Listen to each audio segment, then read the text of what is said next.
listening to a Light Club exclusive. This is a world premiere. Now make some noise for two bad boys, the real Blazed and Surveillant. This is Light Dubs. And that's a big ass twist. How's it going, everybody? Welcome back to another exciting episode here of Light Dubs. I'm here with Serv, Esfand, Canitnerd, and Mobywan, and we're here ready to talk about some Ret Reckoning. Extremely hyped. Season 3 is a great time for Ret Reckoning. How's everybody doing tonight? Serv, how you doing, man? I'm good, dude. I'm good. It's been really hitting the reps in the arena this week, you know. So and I'm seeing, dude, there's so many rep paladins. You roboted out there a little bit, bud. Bro, did my fucking internet just die?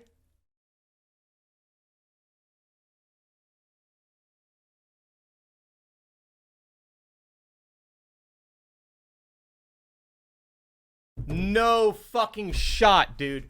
Are you kidding me? No fucking shot, dude. Yo. Serious? The stream F? What's just happened with him? Did the stream go down? I think it's stream Man went down. down. Oh no. No fucking way, dude. What's wrong with it? Dude, is it up? Oh my god. What is... Dude. What? So what happened? Can you guys hear me? Can you see me? Yeah. Yeah. Oh, it's back. Guys, kinda? I'm so sorry. First off, I'm moving Don't worry soon. about it. I hate No, Comcast. don't worry about it. Nah, man, that's... No, it's all good. Hey, we're back. It's all We're good. back. We're back. All right, back. Okay, all right. Can the chat still see? I mean, holy hell, man. I just... Had a little bit of a heart attack there. Dude, I did too, because you started we talking. get I was... right into it. Oh my god. Can everybody hear? Am I No, muted? you might be muted. Hey, do you have hold on. Do you have the Twitch DMCA audio track thing set up? No. Is that... If you have that set up, then whenever your stream Fs and it is disconnect protection, it uses your VOD audio track. So if you don't have VOD audio on, you just won't hear anything. No, I don't. So should we stop and restart? Well, let me see if I can. Let me see on my end. Yeah, I don't have any audio on my end, and I'm restreaming you, Blazed. Gotcha. So do we stop and restart? Possibly, yeah. I think I might need to.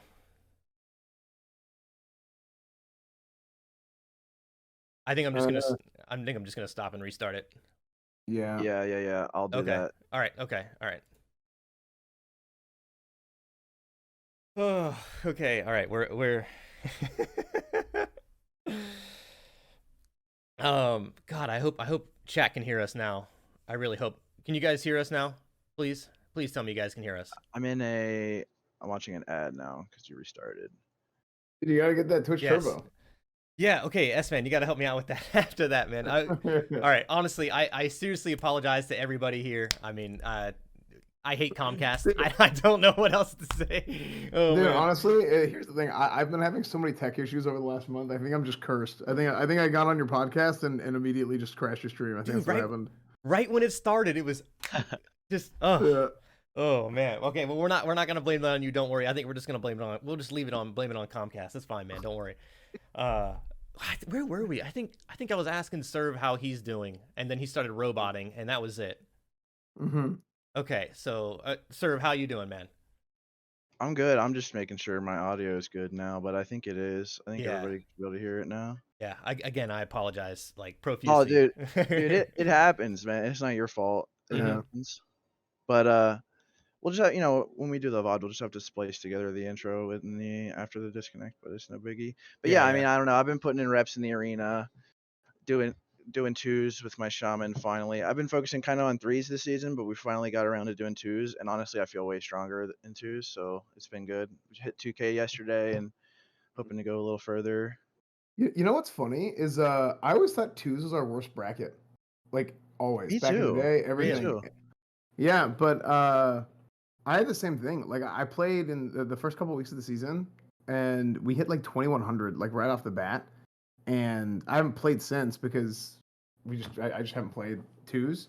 Mhm. But it's actually nuts, and there's a bunch of rep Paladins even at the end of season 2 that were like climbing in twos with Ret Shaman. So I think that's crazy cool. Because back in the day, like the biggest problem I thought was that we didn't have a silence. If you're playing Alliance, you didn't have a silence, and there's Yeah. just so much control, and there's so much that you can do in twos.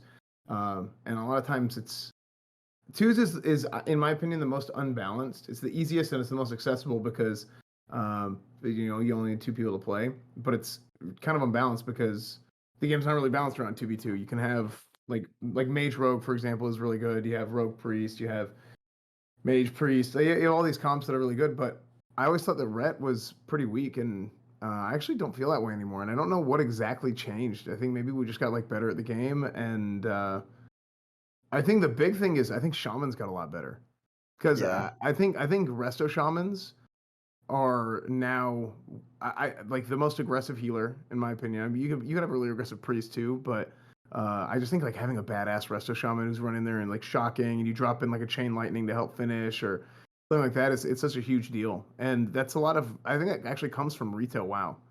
Because in retail WoW, that's kind of how shamans play, is with wind shear and stuff like that. Is they play very very aggressively, and back in the day, we didn't play like that, and holy paladins were a lot more popular back in the day too. So when you see like they're more popular back in the day because I think they're a lot more passive gameplay than like a resto shaman. Now holy paladin's not that Mhm. popular. Well, yeah, people in general do a lot more damage now. So a comp that's just based around just doing a bunch of damage like Ret Shaman is way stronger now than it was back then.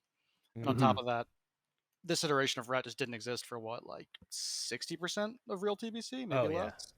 I Yeah, forget Mhm. exactly how much, but most of it just didn't even exist, so it wasn't even an Yeah. option. Yeah, no, that's it for sure. Because I remember it was 2.3 patch. So that's whenever I had good rating was season 3 originally, Mhm. and then season 1 and 2, I got like I got 1800 something. I did okay, right? But season 3 was really whenever it picked up, and a lot of that was because we didn't have any resilience. If you guys remember back in the day. Well, I mean, yeah, even Yeah. even just Yeah. now, like we gained 100 resilience just from putting on our new gear, while every other Yeah. class gained like 20 or something. Well, so back then it was all the itemization for resilience went to spell power Yeah, for yeah. us. Literally zero So resilience, yeah. yeah, so it was like really rough. But it was funny because I think there's some things that are more interesting about us using spell power, like being able to off heal and stuff like that. But the gameplay of arenas and what it is if you start healing and stuff, sure, like in a clutch moment, like you might drop a heal or something that saves somebody, but you're like playing a losing battle if you're stuck trying to heal. So it ended up being better overall. It's a little bit less interesting, I think. That's one of the strengths of like vanilla versus Burning Crusade and later expansions.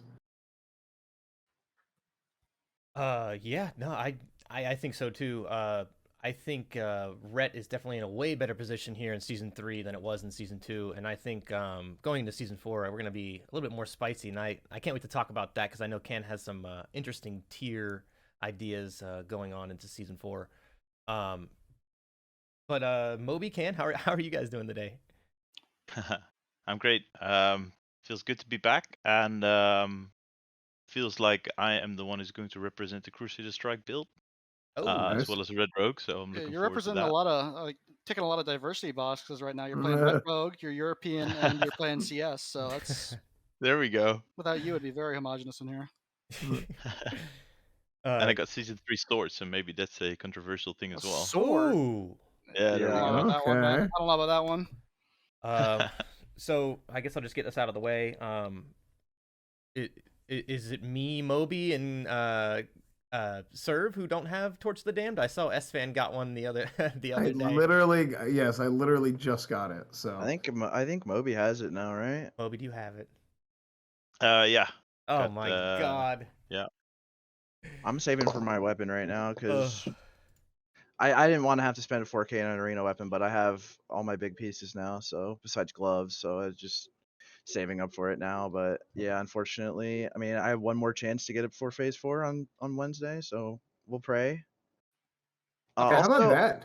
also How the fast they're coming out with that? Like this is the thing Blizzard does. This is like a kind of side topic, right? It's not a Paladin thing, but they find a way to always do. They find a way to take forever to do anything, but whenever they do something, they do it with no notice. So they're too slow and too fast at the same time, and then people are all of a sudden like, "Wait, what the hell?" Like you're just like dropping on this in like a week, like and nobody knows, right? I don't know why Blizzard does this. I think it's so obnoxious. It's so annoying. Yeah, Because like, I go thought ahead. it, I thought it was so quick, like the 1 week thing. I mean, I knew it was going to be like maybe a 2 week notice, but it was just just streaming, and then all of a sudden somebody's saying, "Hey, it's coming out next week. Are you ready?" you know. I know. I was not ready Yeah. for it. I thought they would give us more heads up. And it's a pleasant surprise for it to come this early though, because Yeah. like I was kind of bunkering down for like a 5-month season. Oof. So yeah, it being this short is definitely good, I think. And then hopefully they continue to do this kind of thing with like other stretches in Classic that we know are going to stretch on, like Tier 7, for example, and Yeah.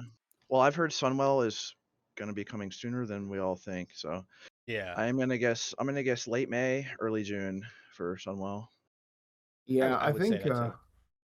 I think sometime in the summer for Sunwell would be okay.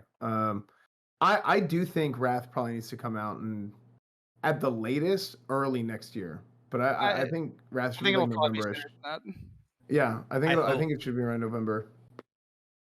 Yeah, I hope it is around that time. It'll be kind of fun to get into Wrath, and honestly, I'm kind of looking forward to playing some Death Knight. I won't lie. So Esfand, how long you been playing WoW, man? Did you play any private servers? How long you been PvPing, especially on a Ret Paladin? So for me, I didn't play a whole lot of Burning Crusade private servers because, like I mean, you guys all know like Burning Crusade private servers weren't really like that popular or even that good years ago, and I kind of got into the whole thing with Elysium, Light's Hope, all that. I started making videos. I was actually in between jobs, so I started making videos, and then my videos of vanilla Ret Paladin and stuff just started like popping off because there wasn't really a whole lot of people doing a lot of stuff. So it was me and Drakova, who I've known like forever, and we started doing videos together on that channel. And yeah, I mean that's basically how we got started. It was all vanilla Paladin stuff. So it was fun. Like we used to do like everything together, like just like go outside Ironforge and just like lab for hours on like just okay, let's like do this, let's test that. We'd find something out and then we just test it again just to like double check, and it was a good time. I really do miss that actually. When it came to Burning Crusade, ironically enough, I wasn't that good at vanilla back then. I think a lot of people weren't, but I was good at vanilla back originally, like an original classic, original vanilla. I say vanilla and classic. When I say classic vanilla versus, you guys know what I'm talking about. Yeah. Yeah. I'm so used to confusing the hell out of my stream, especially when I'm talking about WoW to people who don't play WoW, and they're just like, "How many versions of WoW are there?" And I was like, "Can't even explain." There's too many. Yeah. But basically what happened was I was not that good at original vanilla. I played a Paladin from like week 1 of the game coming out. But I played a Paladin, wasn't that good. I got really good in Burning Crusade. So I was like the highest alliance rated I was the highest rated alliance Ret Paladin in 5s on my battle group in season 3. And our team captain, he was like depressed and stuff and like quit the game cold turkey and like didn't hand the team to anybody. And we were just like, if you guys remember back in the day, there was a 90-day timer on teams going inactive, and then you wouldn't get credit for you wouldn't get credit for your rating. Arena team for your rating. And that's what happened to us. We're just holding out and hoping the season would end before 90 days, and it didn't. God. So yeah, we were in glad range. Actually, yeah, like we were. I don't know if we would have 100% been in glad range on the night at reset, because like it was like a week before, and it was like damn, those 90 days. But we were glad range, and it was like there was 2 blood elves ahead of me. There was me on the ladder, because for some reason Blizzard used to have a better website 15 years ago. But you would have there was 2 blood elves, me, and then the entire rest of the first page was blood elves until the bottom. There was like some dwarves and humans mixed in at the very bottom at like 1900 rating. I don't know. It's just kind of crazy, right? Like back then, it was like a lot less active, but a lot of it had to do with the stigma, right? Like people had a bad reputation for Ret Paladins from vanilla, from season 1, from season 2, part of the reason why, there's two reasons, but one of those reasons is you saw more paladins playing Horde because the stigma wasn't there and information wasn't as prevalent as it is now, right? Where everybody knows everything. So you had people playing Horde, they were like, all right, let's just try paladins. It's like, oh wait, these guys are pretty good. But they were doing well, a lot of them without twisting, you know, because back then, you know, not everybody knew how to do that. But also Alliance paladins didn't have twisting at all, right? Or like we could with righteousness, but it just wouldn't have been worth it. The us having Seal of Blood now is just it makes such a massive difference. So Huge difference. And the silence too for PvP. Yeah, I mean, as much as like a lot of people shill like the no changes kind of philosophy, giving Alliance Seal of Blood is like the only real play. Otherwise, they would be totally irrelevant in PvP, in raid. They like nobody would play Alliance Ret. It would just be a horrible class. So I'm really happy that they decided to do that. I mean, a lot of people like I was actually surprised at how much backlash that decision got. Honestly, I felt like it was not controversial at all. And there was a couple private servers that did that too, and like it was it. the logical decision. I think the backlash from that, it wasn't like real backlash. It was people are always mad about like no changes type stuff. It's more than that though, right? It is no changes type stuff they get mad about, but I think what else they get mad about is like, why does he get this? Why does that guy get this? Like, why not me? I want that. Why does he get it? And it's super weird because what ends up happening is a lot of decisions end up getting made that are not in the best interest of the game. Whenever that happens, whenever you think about that too much. So like I have an opportunity still, like even though I don't stream WoW as much as I used to. And a lot of times I'll be doing like arenas like late night when on my alt channel or something. Outside of the subathon, like I've been playing one because I'm doing this. Well, frick, I almost knocked this over. I'm doing a subathon now, and it's just like I'm doing everything. But normally I do it on my alt channel, and I just kind of like chill, whatever. It's like not like a normal stream, but it's having an opportunity to like talk to devs and stuff, especially from the early like the development of Classic and stuff. Like I got really lucky that Blizzard would kind of like back and forth with me, where we could have an opportunity to talk to them about things like seal twisting and getting that put in, getting Seal of Blood for the Alliance. There's a bunch of stuff, and I mean they don't listen to everything, but there's like a bunch of stuff that like they actually listen to feedback on, and the community gets behind it, and it's really really good that they listen to that stuff, because I actually think Burning Crusade probably would have been miserable if they didn't give Alliance Seal of Blood, or they took twisting out, and it just would have been so bad for me anyway. I probably would not have nearly as much fun as I'm having now. I don't think I would have played Paladin if twisting wasn't in the game, for sure. I mean, yeah, it relies on it. Not only is it rely on it for like viability in terms of damage, it's just not a fun class to play really if you're not twisting. Yeah. So. And that's kind of why I'm not super excited about Wrath. I mean, I'll play it. I'm not sure if I'll play Ret yet, if I'm gonna enjoy it. Like Divine Storm's cool and all, but not having twisting and that super like engaging rotation that changes all the time is like this isn't the time or the place for my TED talk about why Wrath is bad, but it's definitely it's got its pluses and minuses. That's funny. I quit an original Wrath too at the beginning. Because I didn't like how Paladin played. I know it was stronger, but it wasn't nearly as fun. I had way more fun playing Paladin in Burning Crusade than I did in Wrath. And I'll probably play Wrath and I'll get to experience it and all this stuff. But originally I quit. I got to level 75 and quit. So I'll probably still play it and do all that. And then once I'm done with Wrath, I'll probably be done with. I mean, maybe. I don't know. Who knows? I don't know, man. 10-man heroic. 10-man heroic rating's a lot of fun. Yeah, we'll see what happens. So just to, I guess, kind of mention this, the stream is hanging a little bit there. Like the audio is fine, but the video every now and then it like hangs for a couple seconds. So sorry about that. There's really nothing we can do about it. It's kind of just on Comcast. So hopefully it just gets better. I just figured I'd mention that. Like we are aware of it. We're hoping that it gets better, but just nothing we can do about it. But good thing that the audio is fine though. So yeah, I do apologize for that, guys. My internet was perfectly fine right before the stream started. I don't know what it is, and I am moving here in a couple months, so that should be good. Yeah. So, but Canitnerd, I know we asked you this last time we had you on the show, but like, what's your experience with PvP, with Paladin, with TBC in general? Way back in real TBC, I was a holy paladin and got gladiator clicking with the warlock for what it's worth.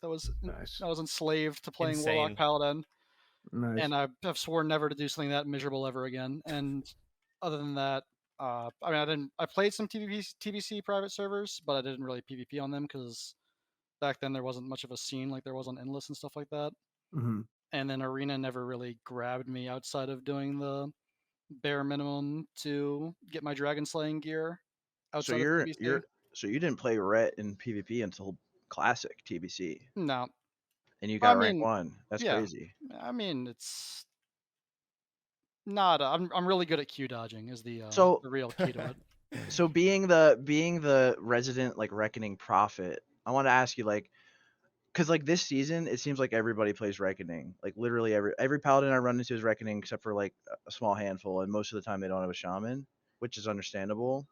So like, I want to ask you like, how much do you think you played a part in people playing Reckoning just by virtue of getting rank 1 as Reckoning and kind of showing that it's viable and that it's just as good, if not better, than CS? Like, how much do you think you actually played a role in that? Because I think I don't know. I mean, our the PvP episode where we had you guys on and we talked about Reckoning. I mean, it like don't get me wrong, a lot of people watched it, but like it wasn't insanely popular or Mhm. anything. So like, I'm wondering, if you think you played a role in that at all, because like everybody plays Rec now. I mean, I shilled it to high heaven, right? I was in the channels. I was telling everyone who asked me that Reckoning was better. I was talking to other paladins and saying Reckoning is better, and I just think Reckoning's better. But I don't think I should like the person who got the whole not the whole Ret Paladin TBC thing, but like the people playing on a classic mostly is Spank making all those videos from Yeah. Endless. Mhm. Like I definitely I think played a role bringing Reckoning more mainstream for classic, but he was the one who that's how I learned that it was even a thing, was watching his videos. Mm. Because I was going to play a warrior because I didn't think Ret could really hang an arena at all, and a friend of mine showed me Spank's videos, and I was like, oh okay, well it looks like it's viable. Sounds That kind of was a little, fun. yeah, a little bit of a bait considering how broken it was on Endless versus how it is on Classic. But Absolute bait. yeah, Absolute it bait. was a big bait. I think Spank actually ended up baiting a lot of people into that. Oh But yeah. it all ended up working out. I don't Yeah, think I think so I'm trying to remember. Those are the so on Endless did Blessing of Sacrifice proc Reckoning? No, it wasn't that bad. The two big things that I know of, at least, I didn't play Endless, right? But the two big things that Uh, I've like seen comparing videos and talking to people was that you could two-way twist, which Yep. meant like right. you could That's more huge. easily utilize every Reckoning proc, and it's just more Hmm. damage. And then it would proc off applications of dots. So like if someone put a corruption on you, it That's could what it proc. was. Yeah, yeah, it could Mhm. proc Yeah. there. But there was also There something was something with else. judgment, right? Judgment. Yeah, If you judged command, you could still proc the seal of command on that judge and yeah, proc a wind fury off of it. It was Yep. crazy. Yep. Wait, what? yeah. It was Yeah. insane. Damn. It was really Sounds busted. So you would twist and then judge, and it would be like the Just double like twist. yeah. Yeah, it was insane amounts of damage. Yeah. Moby, as our resident CS shill, what do you have to say about this? Well, I was gonna say I know you played Rec a little bit with the shaman earlier in the season, so Mhm. maybe you could speak on that a bit. But yeah, anyway, go ahead. I picked up a shaman from the streets basically. He was 1500 rating, and I had an ungeared alt. I spec Reckoning, and I told him when to pop heroism when I had a Reckoning proc up, and I started one-shotting people. Okay. Nice. Okay. So I thought that was fun. We Yeah. climbed to 2K real quick. But that's when all the warrior druids started hard countering us, and Yeah. you can't really get, well, at least I couldn't, not with the guy I'm playing with. We couldn't really manage to get past the 2K rating, so Yeah. we stopped for about 3 weeks now. In terms of Crusader Strike, though, and Red Rogue, well, let me talk about Reckoning first because I tried Reckoning at the start of the season up to 1900, and I thought it was all right, but you have to approach the game differently in Mhm. all kinds of ways because um, when you run in, you have to be the first one to walk in. If rogue goes in and a warrior, for example, starts bashing your rogue, then your reckoning is useless. Um, Incredibly obnoxious to be reckoning when you have a warrior hamstring the hell out of you and Yep. you don't get a single reckoning proc with the druid right in front of you. We tried it at 2300. We dropped 120, 150 rating, I think, with reckoning. Oh, Went back to Crusader Strike and absolutely loved it. It just gives me so much more control of my damage output. And I saw a couple of Russian guys, alliance players, who played extremely passive with reckoning, and they went to 2400. So it is possible. But we have this really aggressive playstyle as Red Rogue with perception, and we're still learning. We're now working on resetting everything with blinds on the kill target, and yeah, this is our way to go now. So no reckoning for us. so when you Crusader said Strike this. the Russians who used reckoning, are they running Ret Rogue as well? Yeah, there's a horde Red Rogue who were rank 1 2 days ago. The 2700 rating in twos. Shit. There's an alliance team at 2450 as well. They climbed a little bit. And the alliance players are playing reckoning. At least I saw from Calamira's stream. Yeah. So, I guess you yeah. think that. So for Ret Rogue, you feel CS is better, which I think I would probably agree with. But for Ret Sham, I would guess that you would say it's like equal or maybe even a little better.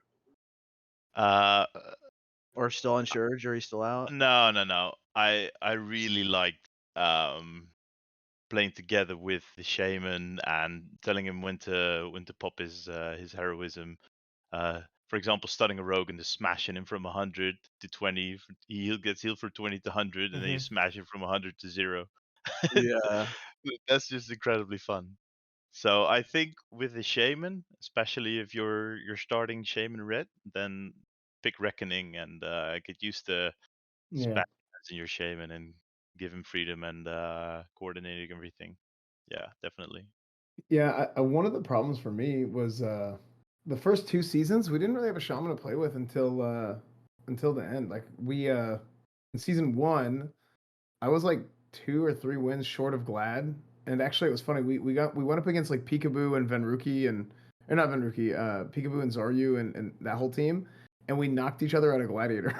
Like we beat them like 3 times in a row, and then they beat us, and then we ended up knocking each other out of Gladiator. But I didn't have a shaman, and I do think the strength of Reckoning it really shows with a shaman because you can obviously you can seal twist Reckoning into a win for your proc. It's disgusting, right? And in season 1, I split. I still split. Sometimes I play Crusader Strike, sometimes I play Reckoning, but I split a lot more in season 1 without having a shaman. But whenever we made that push at the end of the season, or really it was the last week of the season that we even put that team together because I was trying to get Glad, and I switched to Reckoning, and I thought it was way better because I had so many open globals. The damage, the consistency of the damage hurts not having Crusader Strike if you're not getting hit or whatever. But having so many open globals, and in that comp, I think we played Priest, Druid, Mage, Rogue, and then myself, Ret. And just having the ability to have open globals and just spam cleanse the whole time and be able to control a little bit more and kind of play like a pure support role. And if I happen to get a Reckoning proc, be able to go in on somebody was kind of nice. For sure. I think once you get that dopamine hit of one-shotting somebody for the first time, it's really hard to go back. It's like, it's so addicting. Like, oh, I just took this guy from 100 to 0 in a single swing. How can you top that? Like, yeah, I always found the hardest part about Crusader Strike spec was dispelling. Like I'm just constantly in a global with Crusader Strike spec. It seems. I honestly don't know how many globals you actually like end up opening up because you are you're not Crusader striking, but you're twisting every you're swing twisting instead. exactly. But I think it is like it's more of a mental thing of like I'm not watching a Crusader Strike cooldown. I'm not trying to line up a Crusader Strike to land at the same time as something else. I'm just doing my twisting, which is kind of muscle memory at this point, and spending spells. I think that's something. Also, the mana from Crusader Strike is really high. Yeah, the mana's a big part of it, I think. Yeah. I think that's something that a lot of people, it's kind of like ingrained into their head, maybe from Raid, that like Crusader Strike's off cooldown. Okay, I use it now. When like, if you look at a lot of the top Crusader Strike players, like Reddy and Calamera, when they played CS, like they're not CSing on cooldown every time. Like they're passing it up for a dispel here and there. They're Well, yeah, saving it until after their auto goes off. yeah. It's Mhm. also it's partially it's not just that Crusader Strike is better sustained, right? Crusader Strike is more of you can control when your burst is because you can land a melee with a seal up, Crusader Strike, and Judge all in the exact same global, which Yeah, isn't as much as an actual twisted Reckoning hit, but it is still a lot of damage that you can guarantee happens. yeah, Mhm. all at the same time for And sure. making sure you're lining that up does take a little bit of looking at that, and I think that means people dispel less when they're looking for that, Mhm. as opposed to just twist, twist, twist, twist, twist. Yeah, Even pressing your Crusader strike at the end of a swing, and you get a lucky Silo command crit as well. Just Yeah, it's massive Yeah, crit. just all at once. Huge. Yeah. Yeah. it's a discount Reckoning, but it's guaranteed. So Yeah. Um, so who are you guys playing for arena partners right now? I think Moby, you're still playing with St. George. Can I believe you're playing with Kilowave still? Esfand? I don't know. Am I correct? So for me, I mostly play fives now. So it's me, Grayson, uh, Trill, or Grayson plays mage. Like everybody knows that already, but Mhm. Grayson plays mage. And then Trill or Nicholas play warrior. Settle is our shaman, and then we have a priest who's Eric the cleric. So that's our fives team.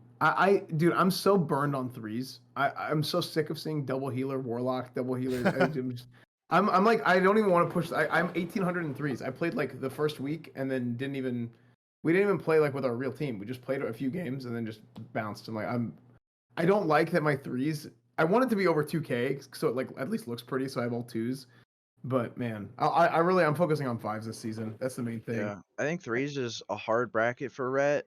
I mean, you can do pretty good with like Ret Warrior Sham, Ret Mage Sham. I know that a lot of the top players have kind of transitioned from Ret Warrior Shaman to like Ret Mage Shaman in threes, but like at the Yeah, same time, like they just don't get as high in threes as they can in twos. yeah, And like they just, I don't know. It's just you don't have like when you're playing twos, you have a lot of favorable matchups. You have any double DPS, you're pretty much going to win unless it's Rogue Mage. Then you have like a 50-50 shot. If you're Reckoning, you have a good shot against like any melee or hunter plus healer kind of team. If you're, like any of those, like there's so many good matchups that you're at least half 50-50 favored in twos. But when you get to like threes, like there's so many like PMRs which are like hard to win. Not impossible, obviously. Like you have a decent chance still, but like if they play it well, it's very rough. And there's so many of them. And there's also like so many WLDs and WLPs and they get really tough at high rating. Like I don't know, we've been playing at 2K for a little bit now, and we've just been struggling to get above like 2100. But it's like in there's like a twos, I feel so wall. strong. Yeah, yeah, yeah. Yeah. In threes, there's like a wall. Well, really in every bracket, there's kind of a wall. I guess in fives less than the others, but where you start seeing certain comps a lot because there's just a bunch of people like trying to like break through that bubble. Like actually, at the end of last season in fives, did you guys see that? Not in fives, in threes. At the end of last season in threes, there was a bunch of like gladiator teams, even like rank one teams that dropped like 200 rating, 200 to 300 Yep. rating Mm-hmm. Yeah. and everybody like I was over glad the entire I transferred to benediction, so I play on a benediction now. Transferred to benediction, got back with Settle our shaman, and me and Grayson and so we got over glad again. We were over glad the whole time, and then we just spam queued into double healer hunter, double healer warlock, double healer, and apparently I thought it was just us, and I was like, wow, this blows, and we lost like 200 rating, ended up not getting gladiator in the last 2 days.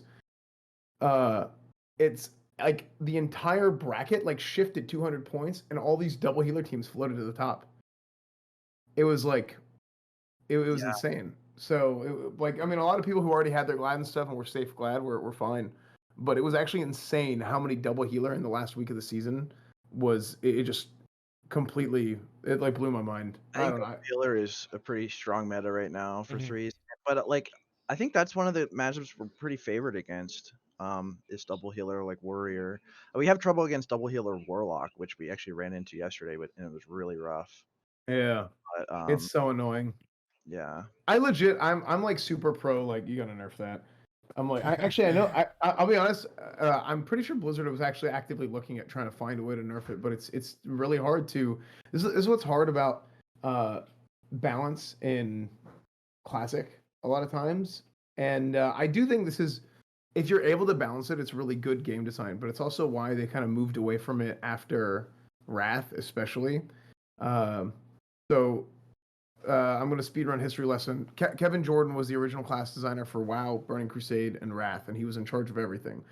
After Wrath, Kevin Jordan was then he wasn't working on WoW anymore. He left, did other stuff, and then they brought in somebody else. But I think they didn't just bring in somebody else; they brought in like a team to work on the game, and that's whenever we had Cataclysm switched it from playing a class to playing a spec, right? It's like you are a Ret Paladin, you are listed as a DPS. If you're a Holy Paladin, you're listed as healer, right? Prot tank.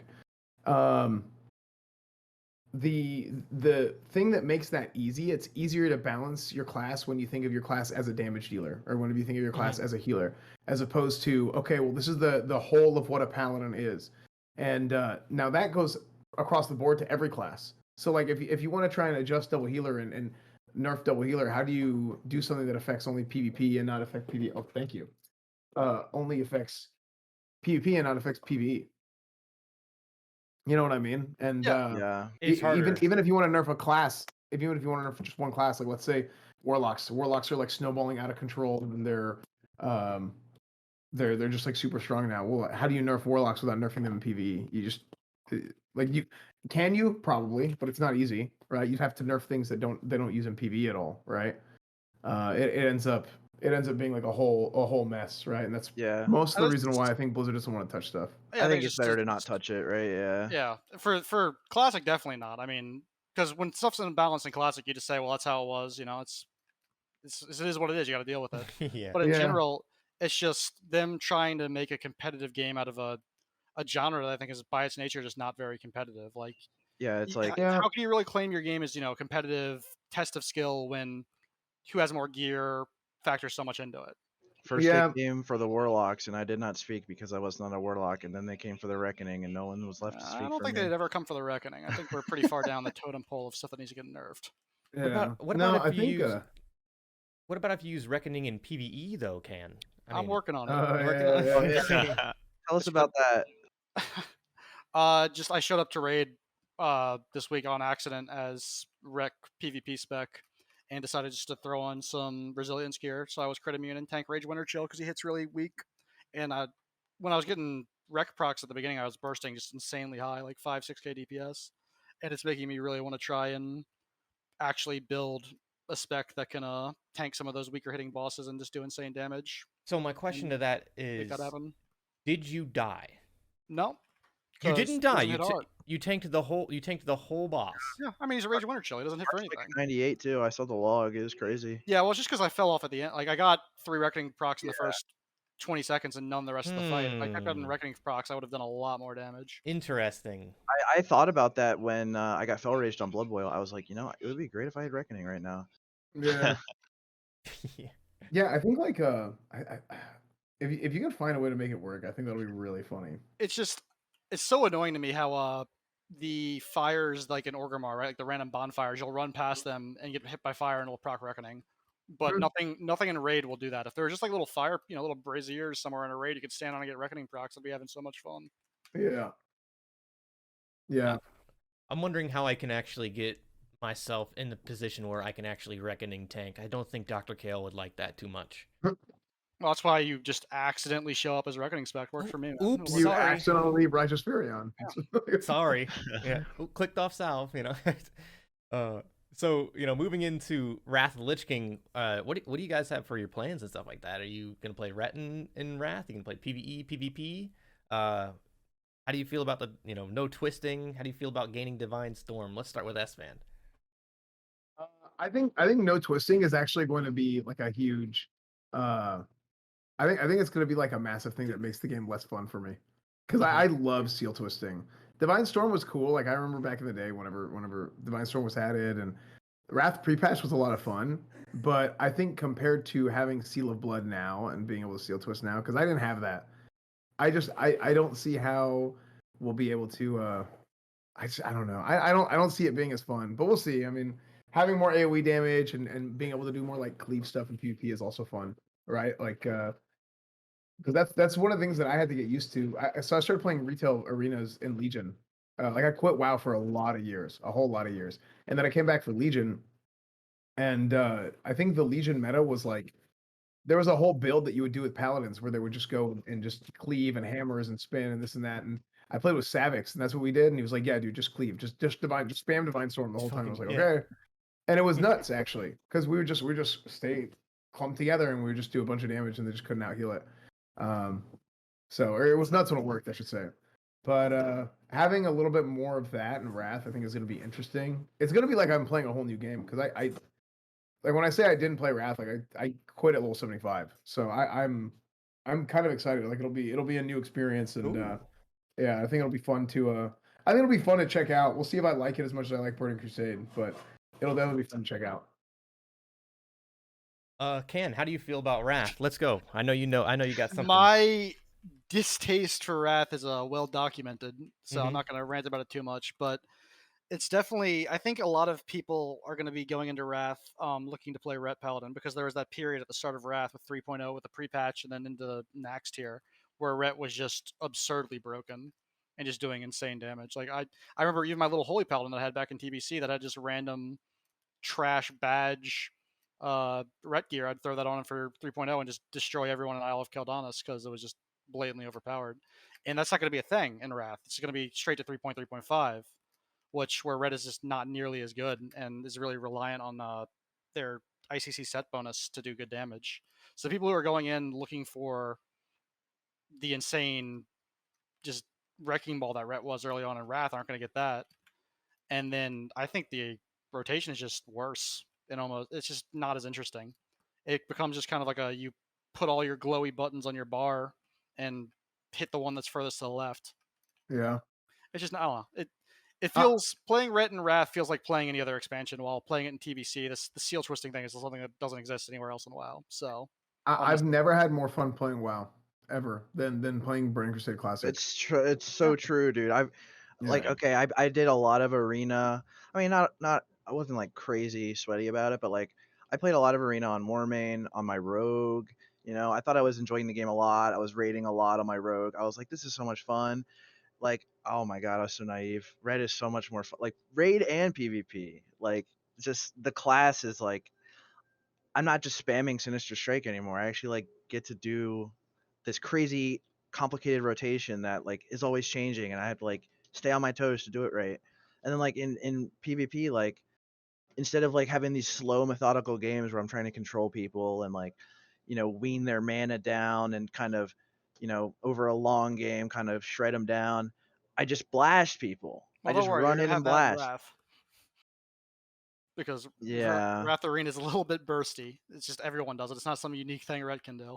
I just don't see how, and I kind of agree on this. Like, I don't see how Ret in PvP could be any more fun than it is right now. Well, there is that prot Ret thing that I haven't played many Wrath private servers because, as I said, my distaste for Wrath is well documented. But Pret, I mean, it's a nice little meme spec with that prot Ret thing that all the private server players say is insane. So maybe that will be a lot of fun. I mean, I'm not going to judge Ret Classic before it comes out, but I just think the people who are looking forward to crushing his Ret are in for a disappointment, and then T7 is going to be a dark time because it was boring when none of us had done Nax. Now we've all done Nax for how many months was it? 6. So yeah, it's going to be that part. They need to hurry that one up. I think they need to buff Nax in Wrath. It's funny because I was like no changes, memes and stuff aside. Like when Classic was first coming out, I was kind of like, you need to account for the times, and it's dumb.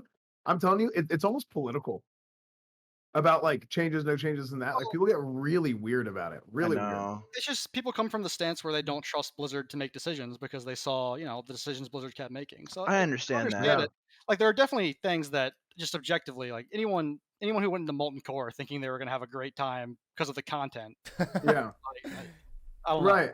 Well, what I'm saying is like, I remember stuff like the issues with the world buffs and this and that. And this like, I could literally talk about this for hours and hours Yeah. and hours. But I think that's one thing. But I think as you go farther along, I think most like no changes people are they're over it at this point because they've seen what no changes is. Yeah, They've seen no, what no. no changes. Look at And Black Temple. I mean, it's everybody's disappointed in how easy Black Temple is. yeah, now what you know what's funny? Tier 5 was amazing.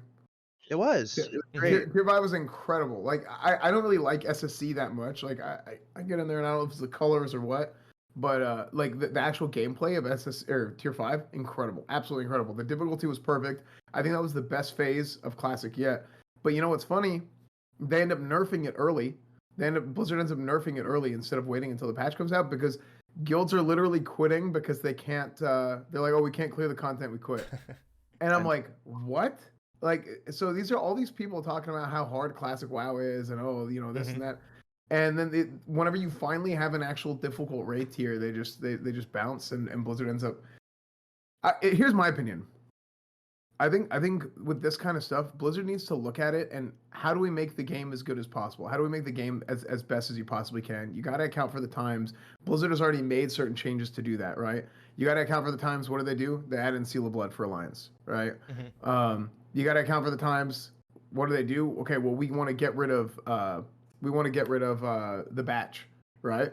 So they got rid of spell batching, and okay, well if you get rid of spell batching, what happens? Well now seal twisting is broken. Seal twisting's gone. But then they went and manually added it back in. So, like, I just think the game needs a lot more care and a lot more work, and that's what people liked about private servers is because it was a passion project, right? I mean, Yeah. sure, there's Yep. well, there's plenty of private servers where hey, under the table people were making money and stuff like that, but the core of what it was a passion project, and people did it because they wanted to play a good version of the game. And that's the thing that I do think Blizzard has gotten a lot better over the years. There was a period of time where everything was like political and they didn't want to touch anything and it was dumb. So I hope that they continue to do that, and they going into Wrath and stuff, they really like hone in on let's make this game as good as possible because I actually think Wrath is going to be miserable if Nax comes out and it's as easy as it was back in the day. Because even original Wrath, I didn't play, right, but I know original Nax came out and it was like what cleared in a day. Oh, And yeah, everything yeah. was Yeah. a joke, and like that's gonna happen anyway. Right, that's gonna happen anyway because it's classic, and like we've already done all the encounters, we've done all the fights, and all that stuff.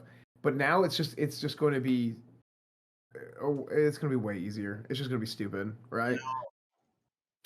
It will be. Like, I maybe this is cope, Mm-hmm. but I think Sunwell is going to be a breath of fresh air I do. because I think so too. Oh, they're yeah. giving us pre-nerf, you know, and like Maru, I know people are like still gonna clear it in like a couple hours or whatever. Yeah. But for the average person, it's gonna be like harder than pre-nerf Kale was, in my opinion. I mean, I've done Maru, some very hard versions on different private servers, and that's a very complicated fight and very difficult. And I think it's gonna be a breath of fresh air for a lot of these people that are kind of disappointed in Phase 3 right now.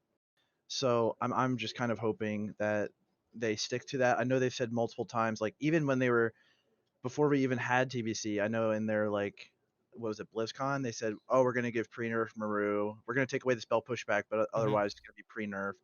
And like, I hope they stick to that because you know the first couple bosses are gonna be like the DPS check for Brutalis is gonna be easy to get past, but like I still think the last 3 bosses, you know, is going to be like really tough for a lot of average guilds, and I think that's a good thing for the game. I think it's like it's actually I think this maybe is controversial, but I think if when you have bosses that are guild killers, like I think it's actually good for the game overall. So here's my opinion. I think that these things aren't guild killers because you can't clear it. These things are guild killers because individual people are like they're just being a wuss and they can't do it and then they quit, right? Individuals. The part where it affects the guild is now the guild has trouble recruiting. Why? Because the attunements are the barrier of entry for the attunements is too high. Right?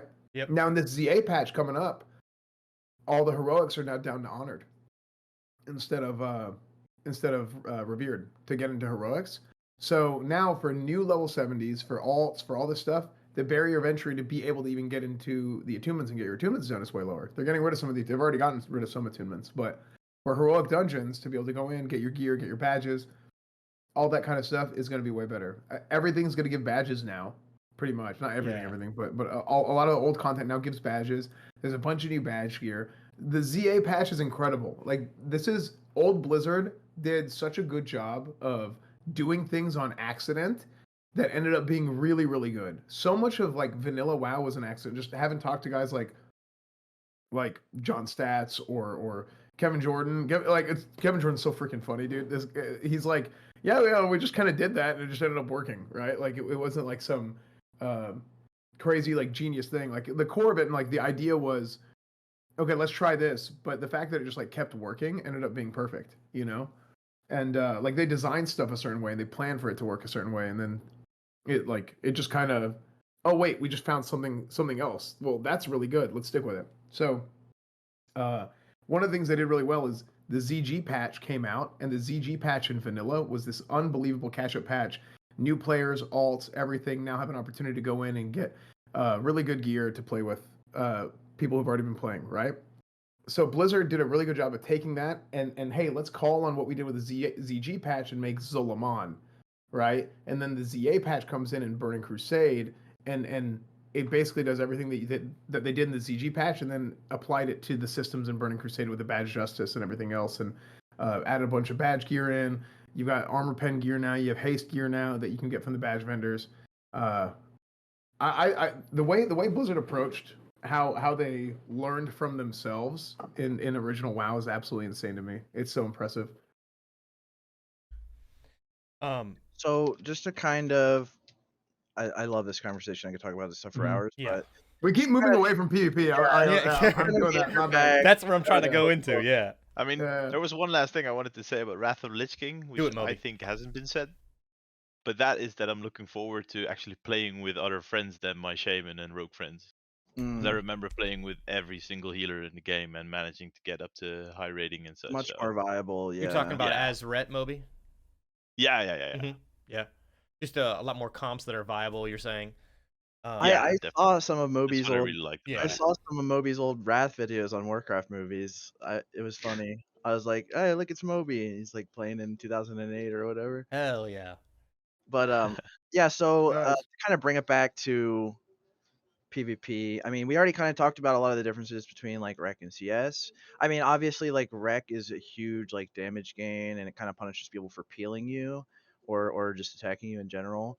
But I think something we haven't really talked about a whole lot is the Divine Shield talent, and I think that's kind of the star of the show when it comes to Rec. You know, like it gets rid of that attack speed penalty on Divine Shield, gives you 6% stamina, which is good too, and also shortens the cooldown. So like, you know, I mean, in the like when you're going up against certain comps, right? Like warrior druid, right?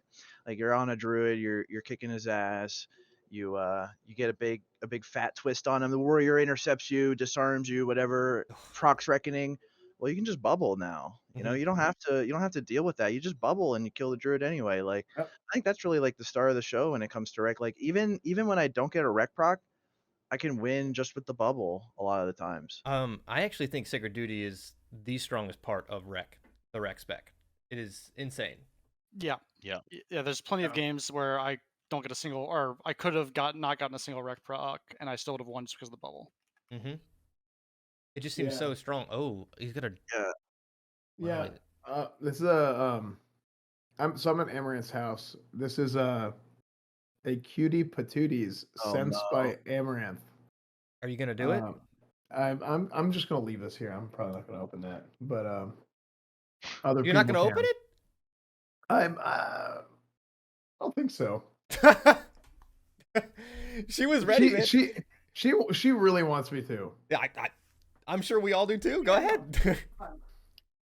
When it's full screen, it'll be more fun. Just take it with you. I'll think about it. I'll think about it. I'll think about it. That's funny. That's funny. Well, sorry, I didn't mean to derail the conversation, but you're good. no, Sacred Duty. So anyway, Sacred Duty. Yeah, I think Sacred Duty is sick. It turns your divine shield into a DPS cooldown. You know, Yeah. Yeah.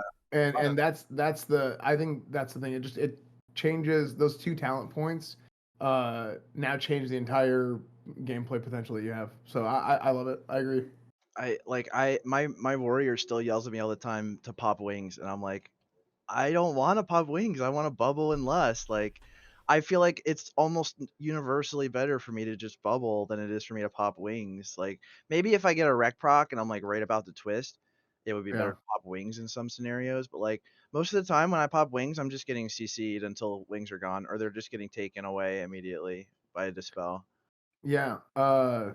It's funny. So I have the problem of like sometimes I wings too much on accident. Not on accident, but like I have that same sort of inclination of like the wings is more. Fun. It's almost like it's more it's cooler. It's more fun.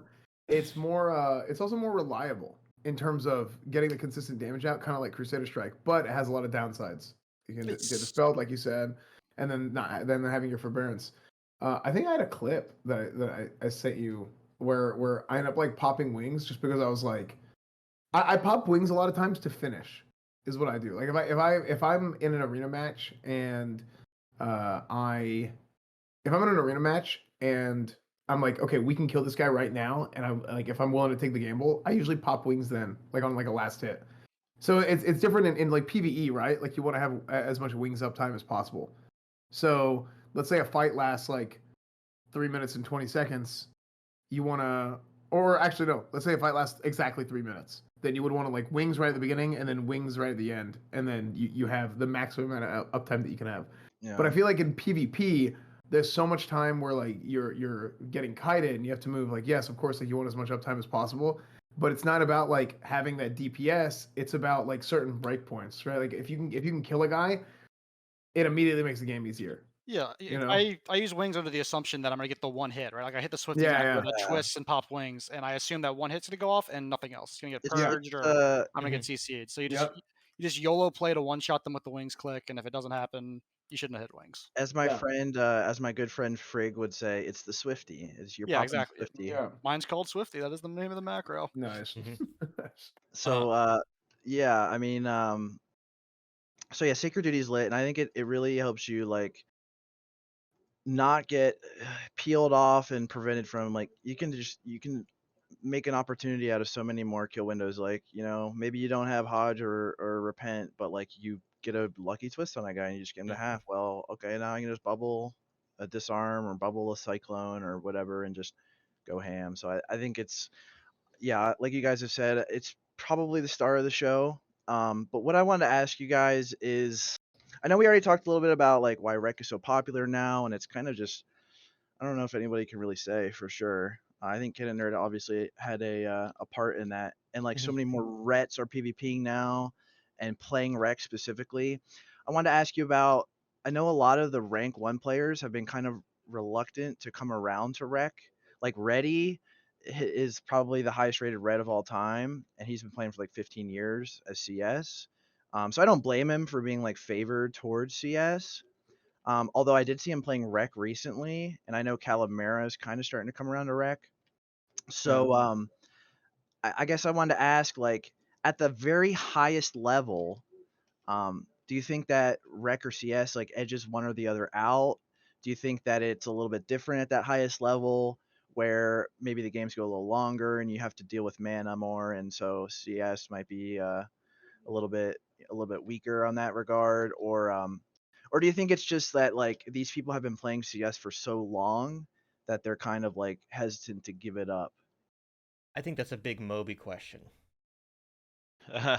um, honestly, I can only imagine that in certain matchup you basically facepalm. You're like, oh, I wish I was Crusader Strike for this matchup. For example, you run into a Warlock and you're just like, ah, shit. Well, I'm not wishing for Yeah. Crusader Strike. I'm wishing I was dead when I queue into the Warlock. Surely. Fair. But like a Warlock game, you probably lose a Warlock game no matter what, right? I mean, most of the time, unless it's like Warlock Priest when you have a better chance. But like Warlock Druid, it doesn't really matter what spec you are. You're probably just gonna lose anyway, right? I mean, that's the way I think about it. I'd say CS That's how it feels. well. CS takes you to like a 15% instead of a 10% chance to beat comps like that, right? Yeah, I think the right. bigger thing for people like Reddy is like a lot of your strats against comps that you've been, especially in his case, been doing for years and years and years, and with how long he's played, are based entirely around your spec. Mhm. Like the way I handle fighting priest rogue, for example, is entirely reliant on sacred duty. If I didn't have sacred duty, I'd have to come up with an entire new way to approach the matchup. So if I'm playing CS, why would I just swap when I know I can do well as CS? Yeah. No, I've split a lot of times too. Like where like sometimes I'll play CS, sometimes I'll play Reckoning. But I've noticed myself playing a lot more Reckoning recently.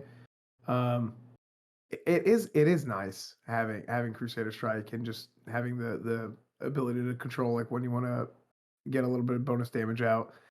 Um, I don't know. I think I think it can go either way. I think a lot of it depends on because you can't really control who you're queuing up against. Like sometimes you'll have a night where you're just getting like spam queued against, a bunch of warlocks or like double healer again, right, in threes. But in general, I just kind of like spec based on who I'm playing with. Now, what I think is interesting is, are you guys playing Reckoning without a shaman too? Because I No. didn't Mm-mm. fives, and I think that was fine. That on that in season 1, I think it was So fine. this is kind of my raid oriented brain, but like we know from raiding that Wind Fury significantly increases your chance for a twist to be successful because if the command doesn't proc on the melee, it can proc on the Wind Fury. Right.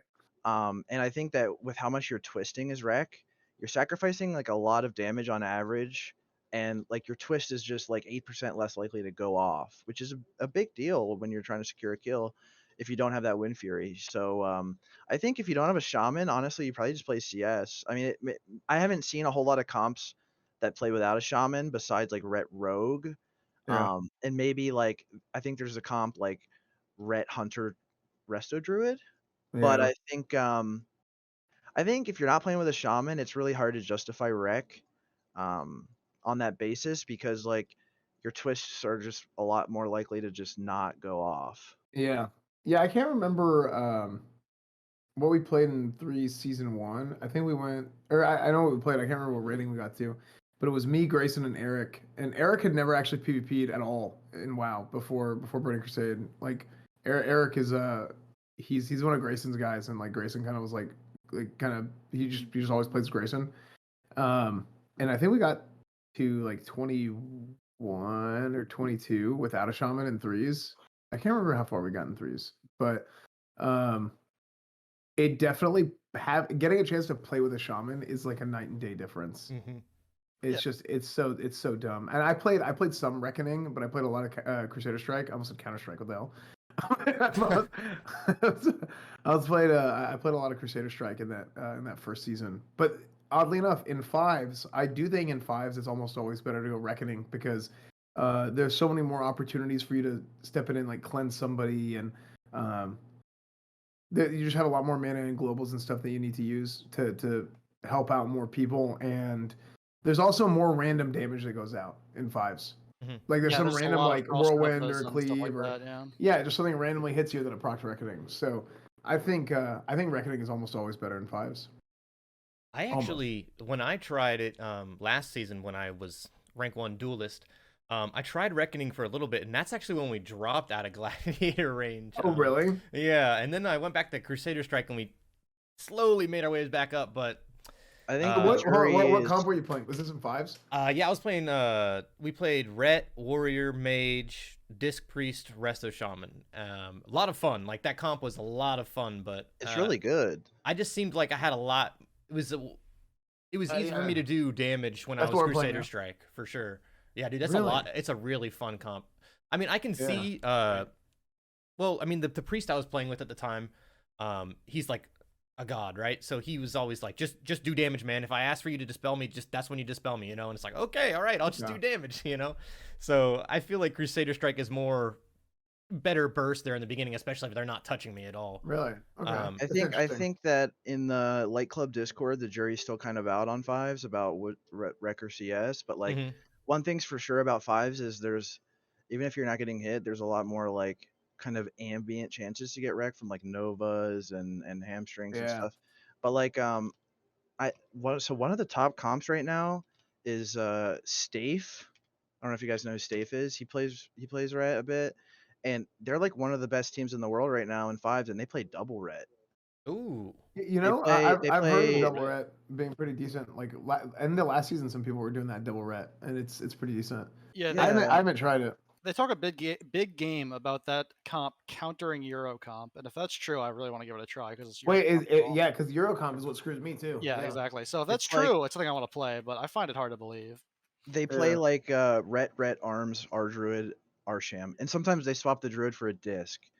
But yeah, double Ret Warrior and then Druid or disc and a Shaman, and it's lit. I mean, So why it's does it really counter? Why does it counter Eurocomp? Is it They just having s- two people being able to dispel? I Like think double they say they can just run them down. is double what they're dispel telling and me. double bubble and double Yeah. freedoms, like double sack for the CCs. Like Yeah, like I guess I could see it because I know against Eurocomp what happens is like all that stuff for me gets kind of like negated, right? Because I'll put up a sack and it just gets purged off. But if you have two people with the ability to put up stack, like most teams are just not going to be like thinking about that, you know, especially if you have two separate sack targets. I don't know if And they're it's like, playing like I don't know if they're playing like Rec or not, but I I feel think like if one is CS and one is Rec, and they argue about which one they're supposed to play. Is my yeah, I was gonna say because like I mean the thing about Ret that's so good is you can force uptime on people. Like you can get on people and they can't stop you with freedom and bubble and all that. So like if you have two Reds, like those two Reds are pretty much always going to be able to connect for some short period of time at the start of the game. They're always going to get to their target and start hitting. Like no matter what, they're going to Yeah. get there. Insane So amounts of burst. yeah, so like I don't know. I feel like I would value Rec highly in that situation for the bubble, but I mean whatever they're doing is working, really working because they So- are one of the top in the world.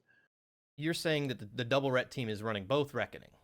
No, No, it's no, one no. was Rec, one is CS. Last One's time I talked. Okay. To all of them. Okay.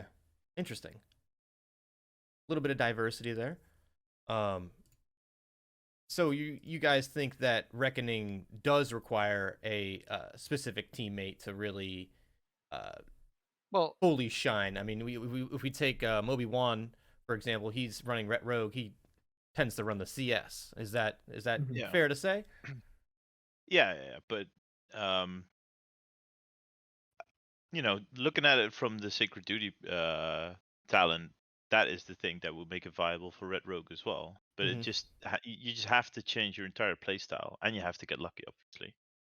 If you Yeah. don't get a Reckoning proc, it's gonna suck. Yeah, and if your twist doesn't go off because you don't have Wind Fury, like yeah, I don't play. Yeah, it does hurt. I don't play Ret because I enjoy playing a melee with no slow, no interrupt, no mobility, right? The fun of Ret is just the ridiculous one-shots you get here and there, so Mhm. I'm not queuing without a Shaman because you need the Wind Fury to make that happen. So I wanted to ask, like obviously, like if you're playing CS, most people use like Brooch and they just wear all their PvP gear. But I know Yeah. for like Reckoning, there's like a lot of discussion about like trinkets, wearing some passive haste on your gear because like I think a lot of people that play Rec are kind of under the assumption or they're like, wisdom is that DST is kind of like the king trinket because if DST procs when you have Reckoning, you're going to get 3 Reckoning There you swings go, instead more. of 2. Yeah, and it's huge extra damage, like way more damage than Brooch would ever add, but it has to line up. And so some people are kind of like leaning more towards Abacus because you can use it on demand. And there's actually one guy who uses Scrolls of Blinding Light, which is that vanilla trinket that has like a bunch of haste for 20 seconds and also has like some spell haste. Mhm. So you can like reduce your global with that and get more dispels out or twists or whatever. But like I want to ask you guys because like I like using DST. I think DST is great, and even if it doesn't line up with like a rec proc, sometimes the DST just adds so much damage that it can create like a kill window that I wasn't gonna have otherwise because Yeah. it just lets me get a twist off earlier. But like, do you guys feel like that on-demand haste would be better? And then also the passive gear. I know me and Lawgiver talked about it a little bit, where we ran like 100 to 150 haste from like Black Temple gear, like the bracers, pick up like the belt from Trash that has intellect on it. Like the ring from Trash. Yeah. You can add a good amount of haste, but I had trouble. I don't think I ever saw that passive haste on its own give me a third swing. And and when you have like a 3.8 weapon like Torch, it's like it doesn't do that much in terms of, but rarely it will give you that third swing. So I'm like, I wanted to ask your guys' thoughts about like wearing some haste and like what trinket you guys think is actually best. I just want to interject Yeah. real quick. I'm gonna go. I'll be right back. Yeah, You yeah. guys go ahead. Yeah. So yeah, go ahead. Go ahead. Oh no, in my opinion, it just adds up one more thing that could line up with everything else. It's one of those Mhm. things that you could have in the back of your head, like, hey, I have a proc op. This is my window to do some pressure, and I think that is incredibly strong with Reckoning and everything that that adds up with in terms of generating pressure. So Yeah. Yeah, I think so I actually tried this. I thought of using DST a little while ago in arenas, and I didn't really like it that much. But I didn't try it for that long because there was a lot of times where DST would proc, and then I'm not even in range to get a swing, and I got like frustrated Yeah. while using it. So because I thought the same thing that you're saying in theory. I'm like, well, what if it's up, then I get an extra swing. So because that happens whenever I have heroism, right? So heroism happens, and then I get more reckoning swings in, and then I was like, well, this could be like a chance that I get this in. I think that like what 278 attack power that's a lot, right? That's a lot of bonus Yeah. damage, especially if you use that and then you get like a twist, Seal of Blood, Wind Fury, command. That adds up to be quite a bit of damage from the Bloodless Brooch. So I think having it in a way where you can like control it is probably a little bit better. Now, here's something else that I haven't tried. I think this is probably stupid. I think it's probably dumb. But there's Kiss of the Spider and Scrolls of Blinding Light Yeah. that from vanilla, and I was like, I wonder if these are worth even looking at, because I think it'll probably be dumb, and especially if you don't have anything else that it gives you during the time that it's not up.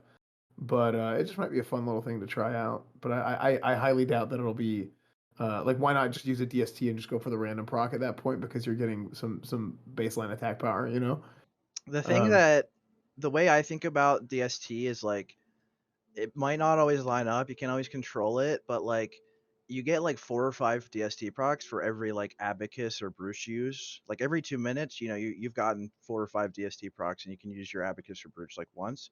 But I think if you're playing Rec, I would lean more towards like Abacus for the haste than I would for the Brooch, because it's gonna add more damage if you get the proc. So like when you bubble Lust on somebody and you're gonna kill them with Rec, just like pop Abacus at the same time. But like, so I know there's one guy specifically who uses Scrolls of Blinding Light, and he's like super adamant about it being the best because it has Really? that spell haste, which Yeah. lets you can like dispel and twist in the same auto. I don't know how highly rated he is, but Ooh, damn. That's The actually, big- it's funny. I yeah. didn't think about that part of Scrolls. The big thing about Yeah. scrolls that I want to try out, but I don't have the trinket because I'm a horde paladin. But the big thing I want to try out with it is if you use it during your bubble kill window on, say, a priest, it makes it way less likely that you're gonna get caught on global when he casts Mass Dispel. So you can hodge your silence or rep it and stop the Mass Dispel and keep your bubble. So that's the use case that I really think Scrolls of Blinding because Light your would be GCD really good is at. shorter. Yeah, because your GCD is shorter, so you're less likely to get stuck on GCD, and you can stop that. But like when I looked at the GCD reduction, so if It's you already not have very big. it's not very big if you have Lust up already. If you don't have Lust up already, it is huge actually. But if you already have Lust, it's only like a 0.15 second reduction, I think. Yeah, seeing how small that was is what stopped me from actually, going out and doing BWL every week to Yeah. try and get it. But if I already had it, I think I'd be playing around with And it. having no base stats is in a 5-minute cooldown is like really painful. Yeah, but there's a lot of comps in twos, especially where you're kind of choreographed of like, this is your kill window, this is when you need to kill Yeah. them. And so in that case, it doesn't really matter what the cooldown is, as long as you can use it in that kill window. That's what matters. Honestly, I'm glad you brought up Kiss of the Spider, because I think that's just a better version of Abacus. I mean, the thing about Scrolls that's so good is that it's like the same haste as Abacus, but it's like 20 seconds long instead of 10. Yeah. So like that's good. I mean, but like with Kiss is also I think 15 or 20 seconds long. So you get a little bit of extra time with your haste, which if you get a second rec proc or something can be huge. I think you get more out of it there.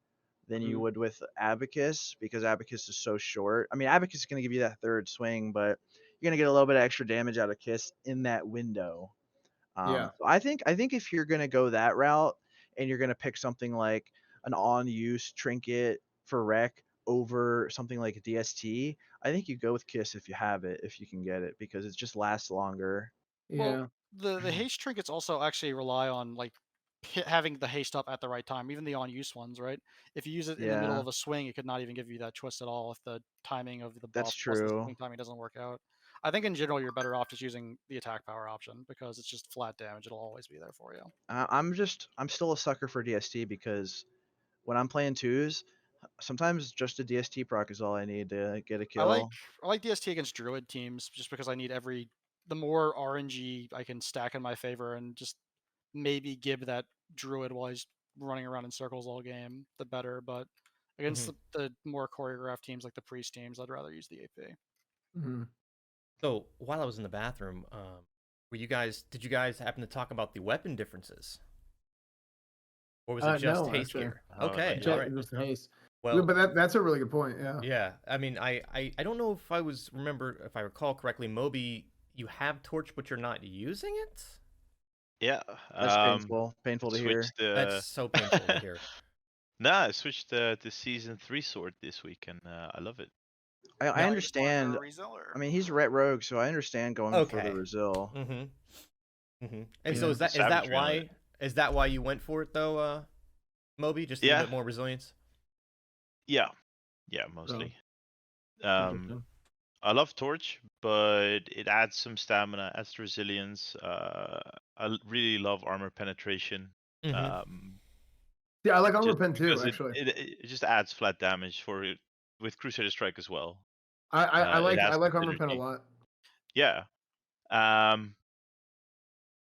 And I'm not planning to drop my season 3 sword. Mhm. Planning to put Executioner on it when Oh Ooh. wow, it drops next week. He's going that's all in. interesting. All in. Yeah. Are you Yeah. gonna wear like Divine Retribution and And stuff, or no. Ah. I think I if do you're going I AP, do you love gotta my go all the way. mana I playing think you Red gotta go Rogue. all the way, man. Dude, So- just send it. Here's the thing with armor pen. I think so many people are so obsessed with like, oh, armor pen sucks for ret because we do like half of our damage is holy, or like it depends on what whatever the hell, right? A lot of times in reckoning, it's like 40%. I think on average every time I look, it's like holy damage. Mhm. But what people don't consider is it's not about your overall damage. It's not about your DPS. It's about when it hits, it hits.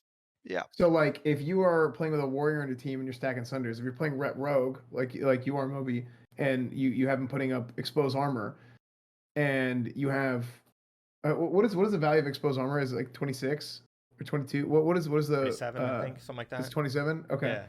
so about like 2,700 armor. You have I think priests with inner fire have like low 4K. Like it's like about Mhm. 4,000 armor. I'm pretty sure with inner fire up. So if now you have exposed armor up, and then you have just a little bit of armor pen here and there, you have an executioner proc go off. You can do almost true damage with your Wind Fury, Mhm. right? With your Crusader Strike, you're doing almost true damage now. So if you're Crusader Strike spec, I think that's so big. Even as Yeah. Reckoning spec, I mean, having those two big, just fat white hits, just boom, boom. Imagine you got a Seal Twisted, 3 stacks Vengeance, Seal Twist, Wind Fury proc. It's just like boom, boom, boom, and all of a sudden you're getting like two like 3,000, almost 4,000 damage white hits. Like it's very reasonable. It's totally not out of the realm of possibility to just see these massive I chunks mean, going to somebody. I can see it for like in Moby's perspective. I can see it working for him and being a good play. But for like me personally playing with a shaman, playing Rec, like so much of my damage is just going right through their armor and just ignoring it already, that I feel like I can't justify armor pen. And like I'm not gonna give up my Cloak of Darkness with its insane blue socket that helps Yeah. my gemming situation so much for like a Dory's Embrace, Yeah. because like, and maybe this is my raid oriented brain speaking, but like it's just less damage. I think you'd be, at least from a I don't rec think. perspective, I think you're doing more if you stack like strength or something. Yeah, I don't think it's worth if you don't have a rogue or a shaman with, or a rogue or a warrior with you. Sorry. If the priest is purged, right, so he has no inner fire, you can actually get a set with executioner that will reduce him to like 50-ish armor, I think, is the math I did with when he's wearing full season 3 gear. Yeah, if it adds up all the way, Yeah, and, so and you can almost get true damage, and that's disgusting. I'm gonna Yeah. mess around with a set like that late season when I know I'm queuing into priest. I think because I think Yeah. it could actually be a Yeah, see, like lot that would be damage. worth. Yeah, because I- I still have you know what I have? I still have my Swarm badge Guard? of the Swarm Guard, Yep. and Woo. I didn't get buddy. I didn't get my torch until this week, but I did get the cleaver off of is it Tehran Gorfiend? Whatever the hell it's called, Soul Cleaver. I don't even remember the name. Yeah. But 350 armor pen from that. Stack that with a full stack badge of the Swarm Guard, which just like immediately goes to 6 stacks. Yeah, and Um, executioner's what, 800? Yeah. So I 40. without executioner, I went Soul Cleaver, Badge of the Swarm Guard with our warrior. We were playing with Trill or Nicholas. They put up 5 stacks under, and if I had my stuff go off, it was just disgusting white damage. The auto attack damage is so high. So I don't know. Maybe you're right. Maybe you just get like a passive set with executioner, where you get enough armor Yeah. pen. I think armor pen is gonna have its spot in late season 3. It's just you need to. I think you need to go all in because it's just the stat that scales Yeah. better the more you I mean, have. think about this too, though. Like, think about like, okay, so it's gonna help a lot when you're against like a Clothy and you get some Sunders up on him and stuff. But think about when you're up against like a Bear Druid, right? Like, I feel like that stat budget is gonna be kind of wasted, where it's not gonna give you near as much damage as like, I mean, against a Bear Druid or like a person with a shield on, like a Shaman or a Warrior, like if you want to do the most damage, you actually don't even CS. You just keep twisting because CS doesn't do enough damage against that high armor. Like Rec is actually going to do more damage there because the twist goes right through the armor. So I think there's situations where the armor pen is going to give you more damage. I think there's also situations where it's going to give you less, like against a druid, against a shaman, against any like high armor targets. Yeah, armor So pen's I, definitely not like a daily driver. You there's just like a pro and there's pros and cons to it, and I'm gonna stay rec and playing with my shaman, which is where I feel strongest in twos. And honestly, Esfand, I think you should play twos with a shaman because it's lit. It is so much fun. Yeah, I just so Settle, who we play 5s with, is he does like 2s like coaching for gold. So I don't play with him in 2s. I found there's another shaman that messaged me. I sent message him back. He said he'd be down to play sometime. So I usually just with 2s. I just kind of play with whoever. So either I play with another shaman named Torch, and then Settle, and then also playing with Duop. I can't remember what Duop changed his name to. But there's a rogue from Fairlena. I can't even remember what he changed his name to on Benediction. But I played some Ret Rogue as well, and I liked it. It was good. So from what I'm hearing, you guys think that armor penetration is actually better for Reckoning spec than it is for Crusader Strike, from what I'm gathering from what you guys think. Well, I think it's both. Not me yeah, personally, no, but I don't think it's better. I think it's probably slightly better for CS than it is Reckoning, but Yeah.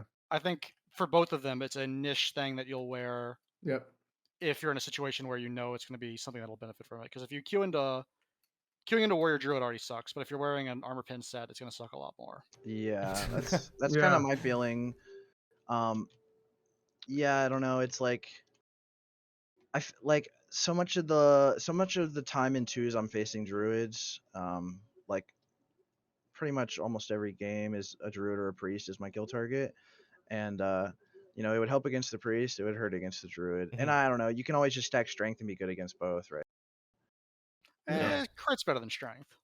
Well, yeah, okay. So actually, you like crit over strength? Yeah, I'm a heavy crit gemmer. Yeah. I kind of went Really? that way too this season, where I'm not full crit gems, I'm just all oranges, but like buying red epic gems was so much money. I was like, all right, I'm just gonna go orange. And then I saw a bunch of other people were doing the same thing. So like I'm up to like 32 crit now unbuffed or something, which is awesome. And I think crit's good for that because we have enough trouble against people that have high resil, like stacking vengeance as is.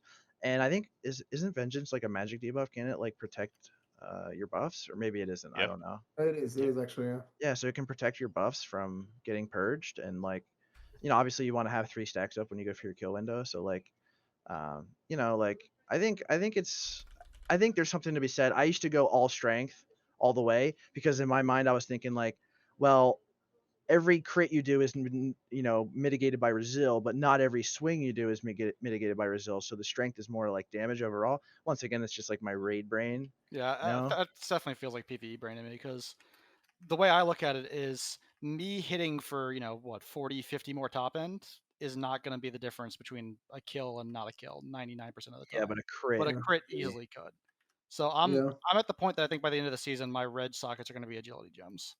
Oh, That's funny, actually. So I used to be more crit, and then I actually flipped to AP. But I used to always be like more about crit than AP. So and the reason why is just mostly just because I just wanted to do more baseline damage and not fight against the resilience, because I do think that it's over. I think resilience is overstated. I think people make a bigger deal about resilience working against crit than it does. Even though yes, it's really valuable. I think people just overestimate it a little bit. Mhm. But that's interesting that you think that, because I don't have like any particular rhyme or reason outside of like the normal reason as to why I started trying to attack power more. But I was like super, like I was back in the day, I was like Scryer, I wasn't Aldor, and like I just always loved crit more. But more recently I switched to AP. So I've Mhm. actually been thinking about flipping back.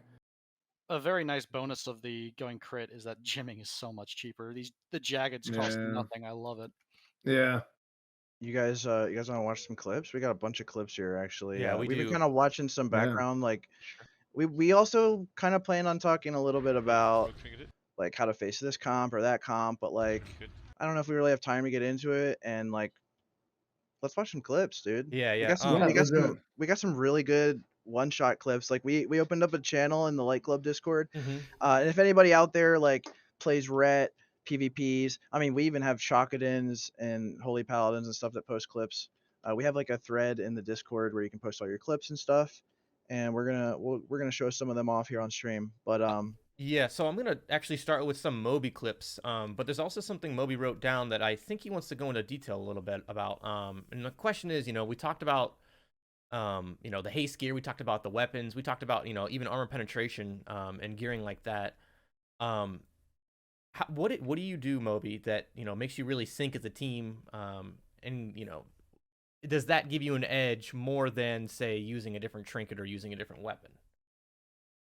Now, well, I've been talking to a lot of different paladins who DM me on Discord and ask me like, "Hey, how do I cope with my rogue being angry and everything?" And I think first of all, you need to line up each other's gameplay from the start. Just get used to each other, obviously. But it's so unforgiving to play Red Rogue, for example. Like one resist could mean that you could basically queue into the next game, or a druid runs off, and you're just like, ah, shit, I'm getting mace done down to the ground. Let's give up. But you need to shrug that off and look forward into the next game. And I think um, getting your mood lined up with each other is the first part, and the next part for playing Red Rogue properly is focusing an entire session on pure CC chains, um, and reacting to what's happening. Like for example, sometimes I have to stun a warrior, and I just do it by gut feeling. Like, okay, this warrior is being annoying. I think I can land this stun. I stun him. He trinkets, and we tosses a blind on him immediately. But then the other game, we face a druid warrior, druid trinkets. We blind him. We reset. We re-go after the blind's over, and we smash him from 100 to 0. But the first step is getting your CC solid, and I think it's very hard. People see me perform Red Rogue a very high Uh, at a very high rating, and they think like, hey, this could work. And I see some of them play 700 games at their 1300 rating, and I was like, gee, guys, how do you cope? Um, and then when I give them some tips, they come back to me like after a week and are like, hey, dude, we gained 300 rating. We just focused on lining up our CC properly. I'm like, yeah, you go, guys. Good job. yeah. And then this other guy came up to me flexing his 1850 weapon. He's like, yeah, dude, I got the weapon. And that just Nice. feels great. Things are Mhm. working. Yeah. Um, yeah. personally, what I love is I went over to the Russian server. I had to set up every Russian language and everything, and Uh-huh. I spoke to the Russian guys, and it's like, hey guys, I've never had anyone else to talk about Red Rogue. How do you guys play? And there's like, oh, Warlock Druids. Yeah, it's easy for us. We reset into the Druid when he trinkets, and it's like, wow, okay, we've never done this before. We Uh-huh. just try to train into a Warlock, and it just doesn't work. And then Yeah. we tried it. Like this Druid trinkets, we blind him, we run around pillars, we go back on the Druid, he dies, and this Warlock is just standing there at 25, 50 rating. It's like, oh shit, what happened? Yeah. That's It's sick. amazing, and it's incredibly fun to, even after 16 years, just still trying to figure out like what the actual play is, and because we lined up everything in terms of our gameplay together. We Mhm. sync really well, so adjusting our play style um, is quite easy for us. And we're now getting into the whole blinding after a trinket on the main target and resetting, and it just works really well. So Mm. I think getting that together uh, for starters is just incredibly important to be successful at Red Rogue. Now these clips here, you're reckoning, right? Using Torch of the Damned. Yeah, Yeah. yeah. Yeah. And this is one of those sessions where my shaman doesn't really have a PvP background, Mm-hmm. so I'm trying to coach him as we go. And against Mage Shadow Priest, I just got frustrated. Yeah. So I think in this game in particular, I just got incredibly frustrated, and I was like, I have to do something. I think I got a Reckoning proc from something silly. Um, and From I just the maybe the oh no, Nova. frost yeah. elemental, yeah. Yeah, exactly. And I smashed his mage into the ground from 100 to Yep. 0, and that is just incredibly satisfying. Oh yeah. The Yeah. hopefully watching some of these clips, we just let them run a couple times in case of any stream hanging, just because Yeah.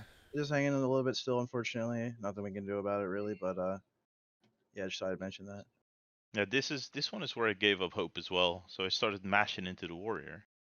Um, I pop wings here somewhere later, and he disarms me, and that Mm-hmm. triggered me incredibly. Especially because I wasn't really getting the Wind Fury as well. Like right Yeah. there, I didn't get the Wind Yeah. Fury.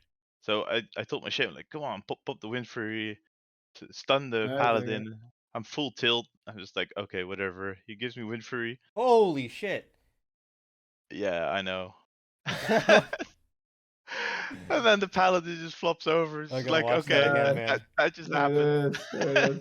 I just saw it. Yeah. Oh Yeah. my Yeah, man. god. That is I have a question. What enchant do you guys normally run? that is On when the mongoose. on You guys, weapon? Probably yeah, on mongoose weapon. Yeah, build Yeah. mongoose, overall. mongoose. You guys all run mongoose all the time? 100% mongoose. Goose. Okay. I usually go at least in the last seasons, I was going weapon chain. And then Oh well, that's what the second torch is for.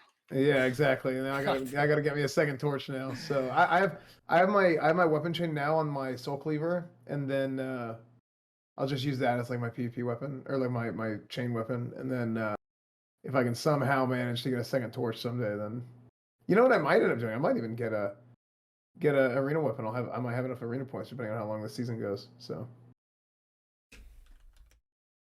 Yeah, no, I use mongoose on my weapon, but I also I was using a second weapon for weapon chain. I actually started using twin blade more and put weapon chain on my world breaker actually. okay. That's what I did. But if I had Towards the Damned, I would obviously be using that like 100%. Yeah. Oh yeah, for sure. Yeah, you know, I've never even seen. I think I saw a twin blade drop. Like, I didn't see one drop until Black Temple was already out, and then I was like, man, I don't want. I'll let somebody else take the twin blade because I know I'm getting torch. So, Mm. but man, I wanted twin blade so bad for the longest time.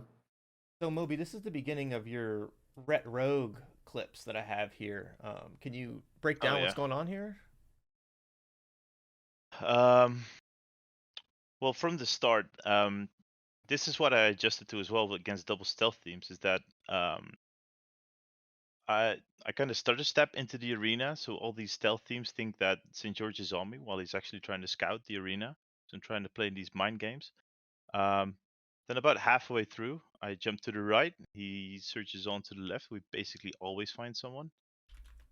Um, but the main idea between our gameplay is, well, we're now working on trying to hold perception actually, because Okay. often enough we, well, basically when I get open on, we lose the game more than I think we should. So for us, it's all about opening real quick. Mhm. So we're still working about holding perception and trying to play defensive and when not. But I guess double rogue is it's fairly simple for us really. Just blow one up. Yeah, just blow one up. And with double perception, I think we have a very solid lead from the very start. Oh yeah, no, definitely for sure, man. I mean that's kind of really good. So you're using them in the beginning. You're not using it for like the second go, right? A re-stealth or anything like that. You're just planning on just Nah. shredding them. Yeah, exactly. Yeah. I'm not sure if this is a game against. I think this was against a Uh, feral and a rogue. I believe this is Feral Rogue. Yes, this is the clip of the Feral Rogue. Yeah, so these guys open hard, and yeah, he George gets sapped. Very shitty opener. Oh yeah. I always thought Feral Rogue was like the scary. I always think Feral Rogue is more scary than Double Rogue, honestly, because it just seems like they do Yeah, so much damage definitely. and they have a little bit more like CCs that don't overlap. You know? A good Yeah. feral is disgusting. Feral- Yeah.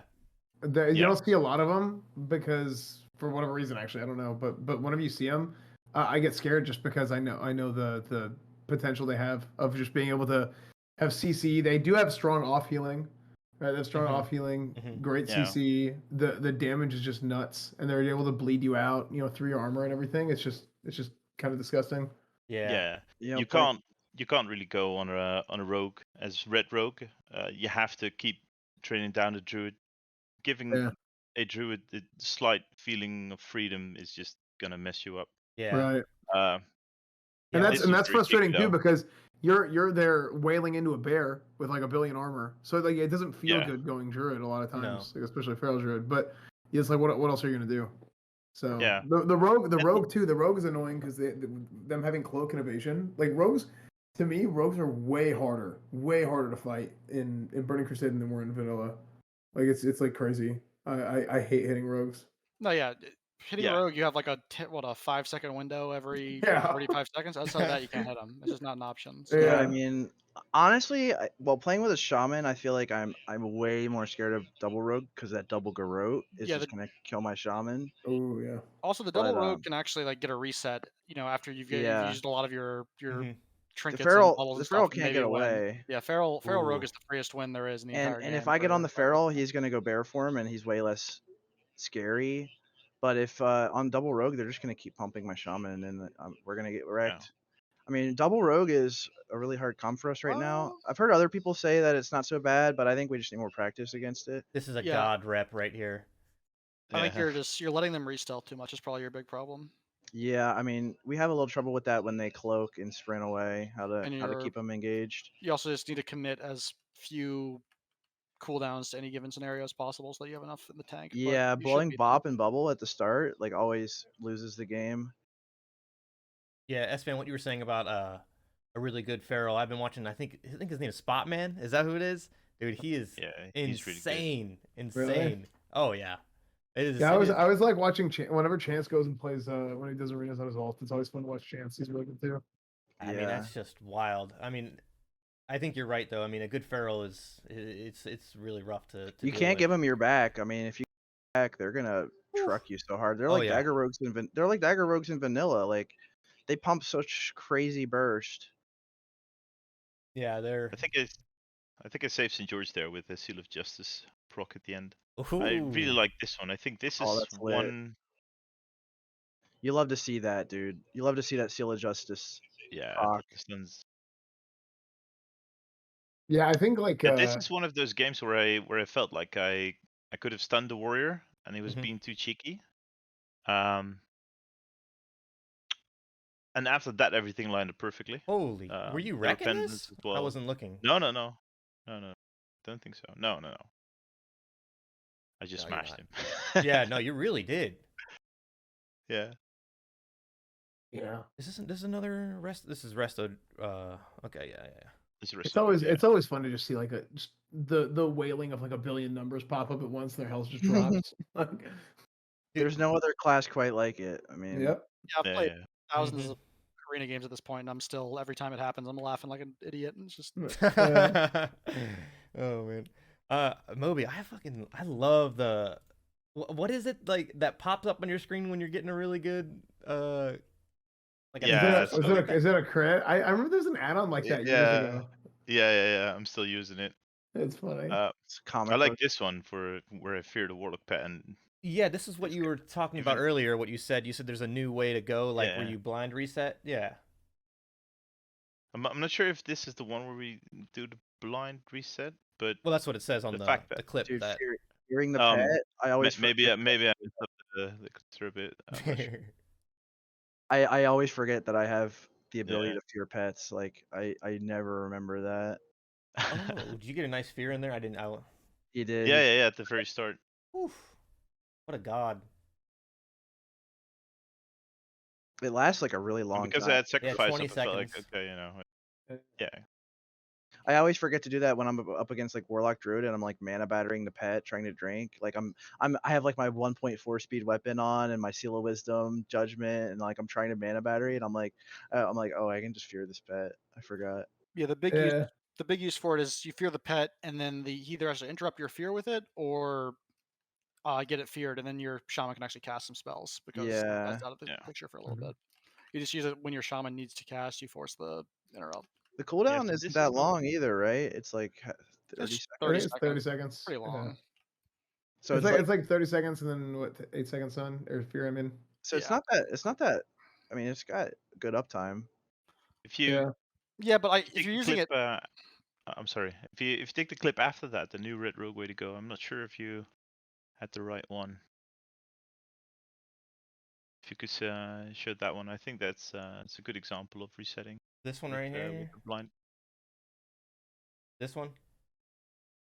Yeah, with the an awesome Shaman Priest at 2.4k Okay, yeah. rating. It's mental. All right, let's check it out. Yeah, sorry for talking through you guys. But yeah, this is the one where this is how we approach every rogue priest as well.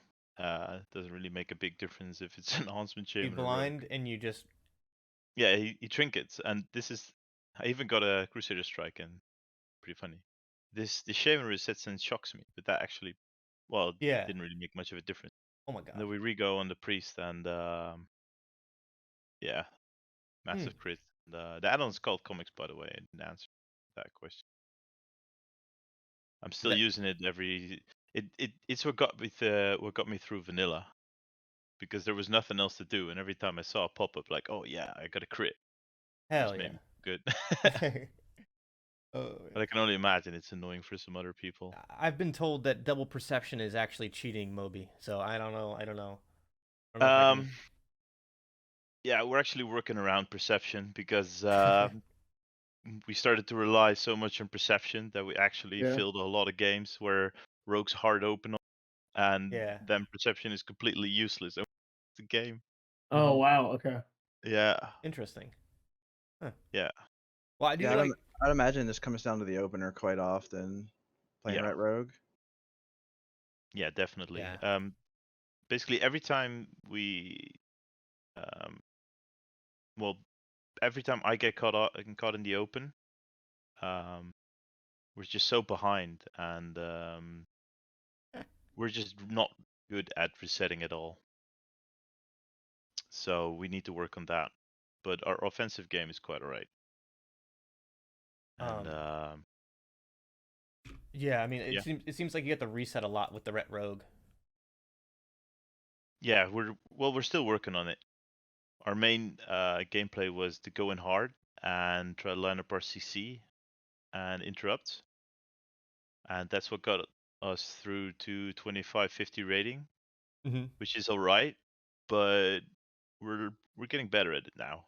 Are you guys And, passing combat back and forth right now? Yeah, Ken, I was gonna ask you what's up with this clip right here. Oh, so a nice little thing you can do against any rogue team really, but especially mage rogue, is if the mage gets a little bit too close, one of you hits them with the 40-yard range, instant cast Decapitator. That also Decapitator, like it throws an axe, right? But you get put in combat as soon as you click it. Mhm. So if the mage comes anywhere within 40 yards, you just hit him with a decap, and you can then spam combat back and forth between yourselves for eternity until. So let me just get. You guys are using rank 1 heals, yes? Yeah, Yeah. just spamming rank 1s back and Yep. forth. And this is just so that they can't get a sap off. Yeah, they can't sap, and eventually they'll either just open without the sap or Shadow Sight will come up. So can't really go wrong there. Which one of you goes for Shadow Sight when it comes up? Usually me.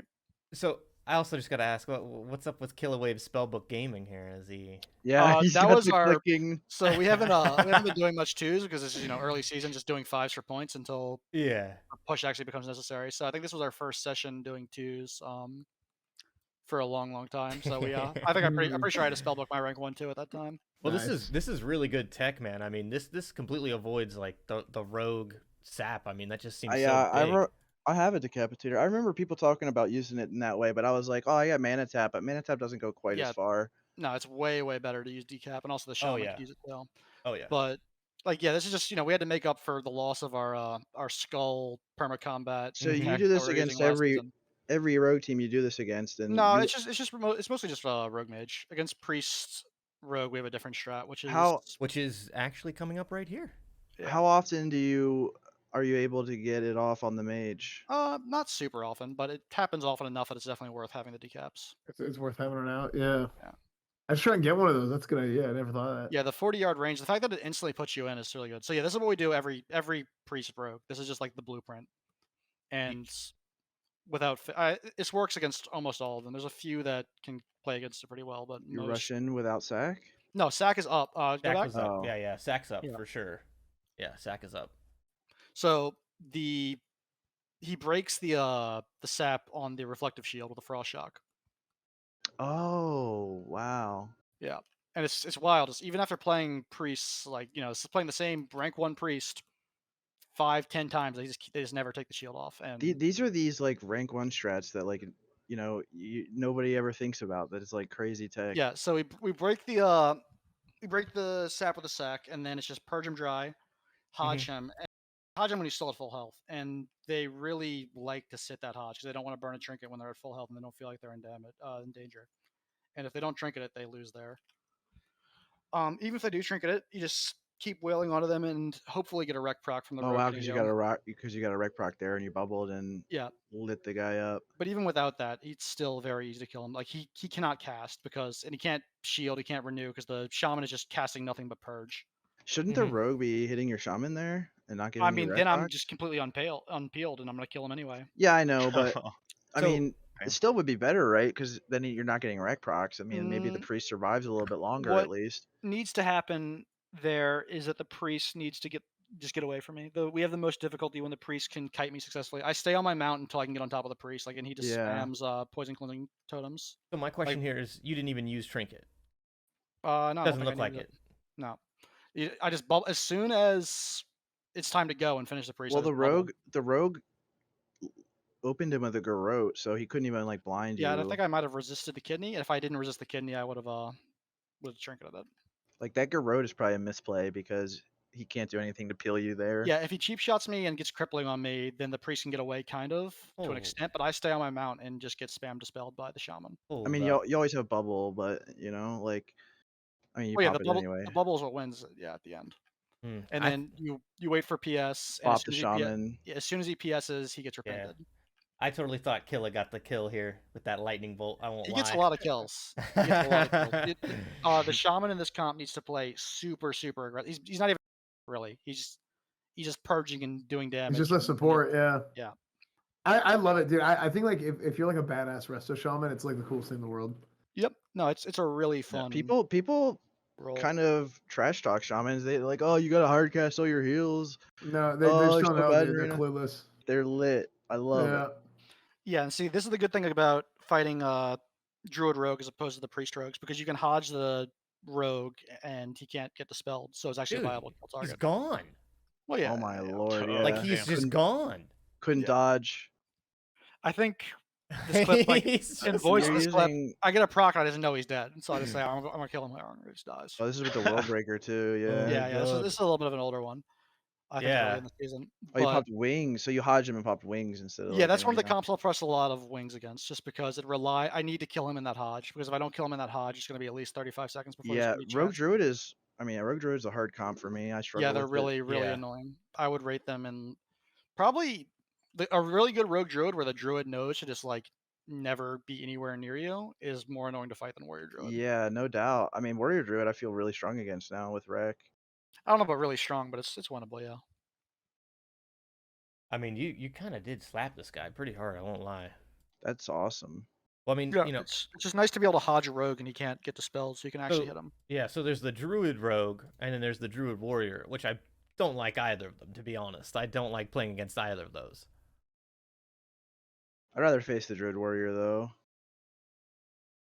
Against druid warriors, yeah, there's a few win conditions you can have. Nice. Well, I think Sorry. let me look at my my arena history. Yeah, so our last play session we were at 2700 MMR, and we went how many? We went 4-1 against warrior druids. Oh wow. And a lot of the that I'm pretty sure that was one of them where it's just the druid let himself get too close and he got one shot. And you press wings. And then the next game, so the druid is really scared now, and the druid plays far back, and my shaman just 1v1s the warrior while the druid did stealth, gets him as low as possible, and then when he's at 50, 45%, I just walk up and hit the wing swifty macro and immediately one shot the warrior before the druid even comes out of stealth. And it's just like those are the kind of cheesy wins you can actually get against that comp, because if they're playing it properly, you should just never beat them, I don't think. Gotcha. So we get some Esfand clips here. Yeah, I don't have that many because I usually play on my alt channel. That was what we got. We got some alt channel clips. I didn't even know you had that alt channel until I saw those clips you sent me. I was like, oh, Yeah. because I was looking on your main channel for clips to put in the document, but I couldn't. Yeah, it's find like them. when does this guy stream PvP? Yeah, right. No, because usually like my team plays really late at night, and I'm usually like done with stream at that point, or like it's weird. Like for me, like my stream has just changed so much that like over the last few years that it's like it's like it's not really like my main content anymore, right? Doing a lot of the WoW stuff. Like I still do it, and I still know a lot about what I'm saying, right? But it's just because it's I care about it so much. It's not like it's not something that I'm focusing like my content around. So that's it. Just kind of is what it is. But when I played on my alt, and then I don't even remember what exactly these clips are of. I just saw that. I just like clicked through them, and I was like, oh, like there's this, there's that. So well, this one usually it's really big damage. So, Yeah. You let that rogue jumping off. You just like Oh, yeah. blasted him. This Hit him one with the block. we come back from we were down 2v3 because Grayson died. This is Frost Mage, Shaman, Ret Paladin, and Grayson's dead, Oh and we're my like, God. oh damn, like we lost. But then you Yeah, a lot actually of get the people kill are- on the priest. A lot of Yeah. people are playing this comp So now. Settle is blinded right now. Yeah, it's crazy because like we started playing this comp out of necessity, really, because Grayson plays a mage, and we were like, well, we just need to find a shaman, and then it turned out to be decent, and a lot of other people started playing it too. So yeah, like Settle had to actually sit that he actually had to sit that blind, I think, because my bop was on cooldown, I'm pretty sure, and he didn't have a trinket up. Otherwise, I would have bopped him out. Yeah, there it is. It is on cooldown. So he has to sit a full blind, and I don't know what they're doing. I think that rogue was going for a right? And then I did the rank 1 consecrate to pop him, and then I got that. Yeah. That's some gamer moves, man. That's some gamer moves. Is that a weak aura that shows your reckoning procs? Yeah. So I made a weak aura with one of the rogues in my guild. He's like a weak aura guru, and it's basically like a buff tracker, and then that's my swing timer. I got the one Surveillant made, and I know Blaze, you have one too. I for whatever reason, like my brain gets like scrambled a lot of times whenever I look at your guys' weak auras because I'm stupid or something. I don't know. So I kind of took a swing timer weak aura, and that one made it more simple. And then I just kind of time my seal twist with like the end of the timer within 0.4. But I want to see if I can find a way to kind of like merge like the way that mine looks in that clip, merge that with what you guys do. It would probably be really good. Yeah, I think the biggest thing about our swing timers is we have this new thing that we added to it recently where it tracks how long you're on the GCD and it'll tell you when your GCD ends. And I think that's so huge. Like I couldn't imagine playing without it now that we have it. Yeah. No, I think the GCD thing is huge. But yeah, I mean, you could make it look more like that, make it kind of smaller, and get rid of all the trackers and stuff. And you know, but leave like the marks for the twist window, the last moment you can cast command, etc. I mean, I could help you with that. Yeah, I think because I think that would be because that would be something big for PvP. Because I remember Surveillant, you're saying like you use your swing timer in PvP and it helps you out a lot. So yeah. And for me, like I just kind of, it's funny in PvP I'm a lot more like I just kind of do things. You know what I mean? Like it's hard to explain because like in PvP and like rotation, but you guys know like you have to be a lot more adaptable. So I don't really like rely on anything. I'm trying to find out what happened in this clip. This might have just been a big damage clip. Oh no, Just this lit everybody up. This clip is actually wild, man. You just walk up to this one guy and you just completely destroy him right here. Yeah.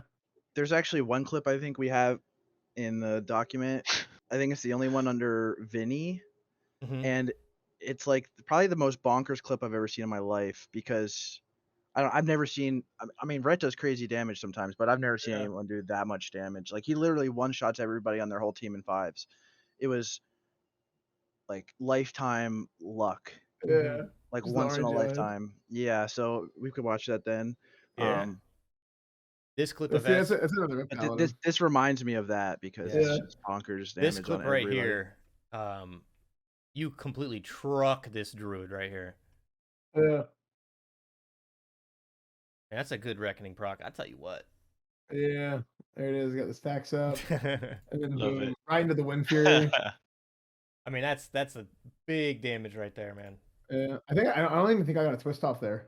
No, I think it's still just a wreck with the Wind Fury. Yeah.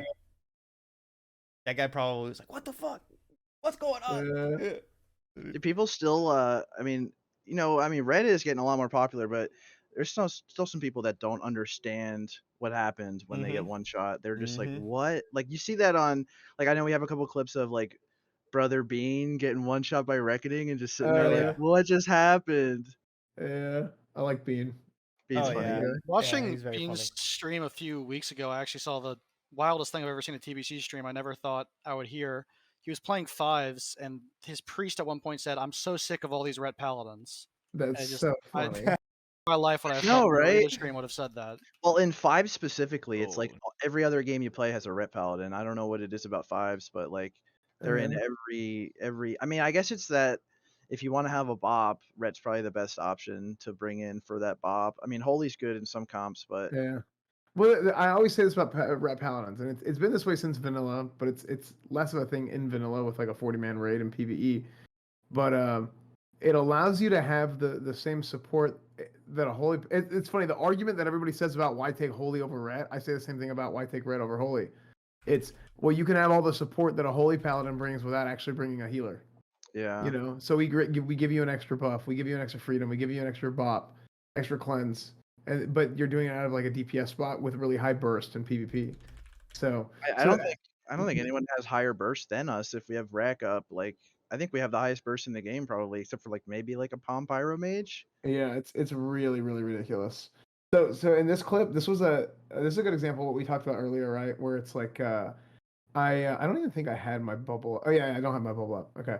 So I went ahead and popped my wings here. And it's exactly what we talked about earlier, where it's like we pop the wings to like, okay, like we have to go for a kill here. Now this is against a team with a shaman, so they can purge me. I'm out of line of the shaman whenever I wings, so that he can't purge me and I can get 2 swings off. And I'm like, we just have to finish here because Settle's out of mana, Grayson's looking low. I'm gonna run out of mana pretty soon. And this was like kind of just send it and hope for the best, and it worked out. I think all these clips were Reckoning clips too. Yeah, you've been playing Reckoning way back, right? Like season 2, even season 1. Yeah. Yeah, you sort of had that was it, man. That was There's the last thing you could do on that one. Yeah. the curve on that. Um, let's keep going. So we have some more clips here that I want to look out. You know, I wanted to make sure that we got the clips from uh, everybody here, just so that they gave a little bit of information. Just like what's going on in the clip. Like maybe a little bit of CS or Reckoning, talk or anything like that. But we're definitely gonna move into other clips here. And guys, if you're in the chat right now, and if you have any questions about anything PvP, anything Paladin, anybody that's on, the guests or anything like that, me or Serve, go ahead and rattle them off right now. But we're gonna keep looking at the clips. We're gonna keep talking a little bit about Ret. I think this clip here is from Comp. And it's always big damaging clips with Ret, man. I mean that is 100% why we chose to play this class for sure. Honestly, I didn't know anything. I didn't know Ret was gonna be this good in arena. I was just like, oh, my guild needs a Ret. Okay, I can't play Rogue. All right, I'll do that. I really need to find a shaman, guys. This is a PSA. If anybody knows a resto shaman on Whitemane, please send them my way, please. Yeah. Yeah, that's the thing, dude. Playing on Faralina was a nightmare trying to find a resto shaman. Benediction has so many more resto shamans, which is nice. As Alliance, all right. There was one clip I wanted to talk about. One of my clips. Hold on, let me pull it up. Is the one you DM me? Yeah, and there's a couple on the document too that are pretty crazy. But there's one in specific I think that is like probably very useful for a lot of people to see. I will pull up the one that you DM'd me. Yeah. Pull that up. Man, Camp just wrecking people in this clip. He really do be. With the Soul Cleaver too, dude. The Soul Cleaver? So what's up with this clip, sir? What is it? What's okay, so we get the priest low, he PS's. We repent and we wait out the PS, and I bought my shaman. We do NS Chain Lightning Twist, and just finish him off. And like this is the kind of cookie cutter play against any priest team. Let's slow it down so that everybody can see here. You kind of get him low. He's gonna have to PS. You repent and you just wait out the PS and let your swing timer kind of reset and get a twist ready with like a stop attack. Mm-hmm. And then you just bubble. So he's repped now. He's repped. Mm-hmm. PS is falling off. Bop the shaman. He NS or he chain lightnings, and I just big twist and he's dead. Yep. Mm-hmm. And this kind of better play. Like anytime you're playing against a priest, this is kind of how you want to finish the game. Yeah. Have you guys figured out a way to get Repentance Cast to trigger a swing reset on your weapon swing timers? It doesn't work properly. Like we have a couple. So if I'm using my swing timer and updated version of Weak Auras, Repent is like the only thing that doesn't really work. It's so dumb. It's so annoying. Yeah, I mean, we even Repent cooldown. That's all you can really do, I think. Yeah. We have a fix in the if you go into the Discord, you go to the add-ons channel and you go into the pins, there's like a fix in there. It's like a file you can put in your Weak Auras folder. And if you do that, it's gonna fix things like parry haste and really? Divine Shield, attack speed penalty, Seal of the Crusader. It'll fix those messing up your swing timer, but it doesn't fix Repent, unfortunately. So oh dang. Yeah. Yeah, I was thinking about making another. That was a big one. This double sack, right? He's got 2 sacks that got him out of both things, both the initial sap and that blind right there. Yeah. That just goes. Go ahead. That is awesome. No. Go ahead. I mean, that just goes to show like the power of sacrifice, right? I mean, keeping that off a cooldown, even if it does get dispelled, I mean, it's just another dispel protection, right? I mean, it's just so good. Yeah, it's huge. Yeah, man, I just thought of like Arcane Shot dispelling it too. It's Arcane Shot getting a dispel. I was so annoyed whenever they added that in. Back in the day. But yeah, no, I was thinking like maybe one option is if we can make a Weak Aura that sets a timer, like a 3 point whatever second, like see if you can set it like to match your swing speed. I might make a Weak Aura for that. That's Yeah, I awesome. literally just thought of that. I don't know why. I don't know why I never thought of that before. That's actually a But great idea. We'll have to see what we. I mean, it's definitely possible. So, yeah. Mm. there's like 2 other clips, that I wanted to take a look at if possible. Well, yeah, we can watch this one first. This is what Calamera. No, this is Bonnie. Bonnie is Oh, an old endless gamer for sure. Yeah, he loves PvP, man. This man loves putting together one-shot clips, huh? Oh my god, was that a dodge? dude, this guy has like 400 clips in the Discord. I Oh, swear. he's got so many. I mean, he PvPs a lot, dude. I mean, even on Endless, I remember seeing him. He was just constantly PvPing. He's like, "Yo, when are you gonna PvP?" I'm like, "No." If Man. anybody is thinking about pulling the trigger to play Ret in PvP, this is the video to watch. Like, Uh-huh. guy just one-shotting everybody, like a big highlight reel. Yeah. I have to ask you guys though. I mean, I think it's very simple to be very mediocre at Red Shaman and get yourself up to 1800, 1900, even 2K rating Yeah. with Mhm. just minor coordination. hmm Uh, Kenneth, is there anything that you could give out as a tip to people who would like to improve their playstyles? Because, I, like at 2K rating, I think I play Red fairly well, but Yeah. I find it really hard. I'm really struggling with trying to get together with my shaman. Whereas, like I said earlier, I line up pretty well with St. George, So but I line up nowhere with my shaman. Yeah. Both shaman and ret have like big holes in their kit, right? Like, compared to rogue or mage or priest, like we don't even really count as a full class. We're missing too many things. So it's really important for you as the ret, for example, to be calling for your shaman when you need the slows, when you need the interrupts, when you need the purges, because mhm. you don't have those things because you're half a class. And the shaman needs to understand, when he needs freedom and when he needs bop and be able to call for those things. It's a lot of like, and just trusting the shaman's call when when he asks for the bop or the freedom.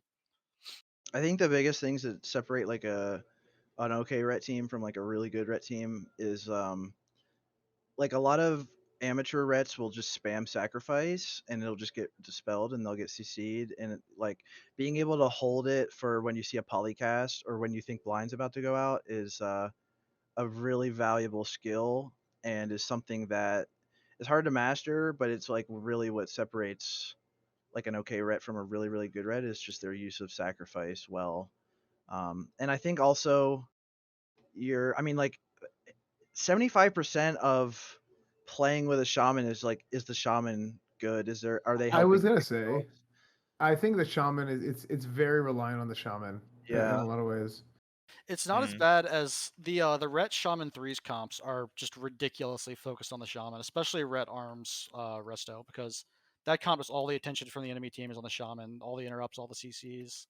So it's they just miserable for him. But in twos, it's not quite as bad. And the most important thing I think is for the shaman to realize how aggressive he needs to be.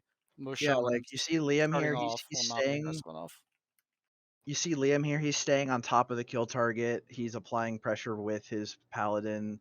I think positioning is a huge thing, and the shaman needs to kind of be a second melee. Like they need to be on top of the kill target with you, within reason. Like if you're up against a mage, that you don't want to have them getting double novad with you, but they need to be like I think a lot of things that beginner shamans don't really understand when they're playing with a ret is they need to be on top of the kill target with you, so that if they get slowed or whatever, they're still going to be able to purge, they're still going to be able to earth shock, and all that good stuff. Yeah, something Killawave says a lot is that like I don't really even kill anyone in a lot of against a lot of comps. It's him who's killing him. Yeah, Yeah. Like without the purges, without the you're interrupts, setting it up it'll just for never him, happen. right? Yeah, Like you're getting him Yeah. low, you're getting the hodges and the and repents. also never be afraid to just send NS damage as the shaman too. The NS Yeah. are very nice. So Yeah. there's just 2 clips I wanted to show from my. Oh wait, this is Vinny. Yeah, okay. Yeah.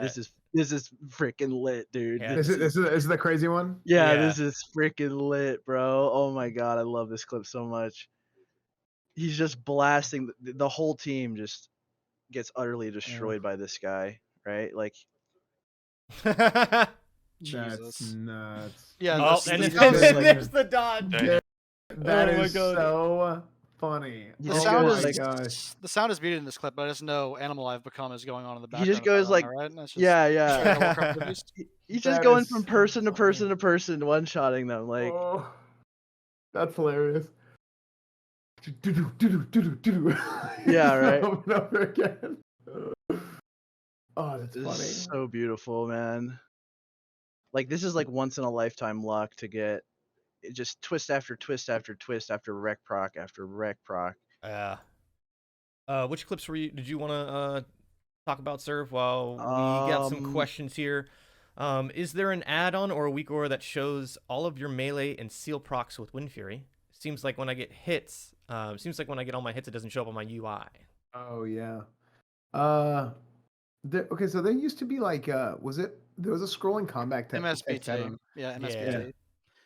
That Yeah, I doesn't. don't what use I it use. anymore, but I use that on private servers. Like I had like the vanilla version of it, and that's what I did so I could see everything for like Reckoning in vanilla.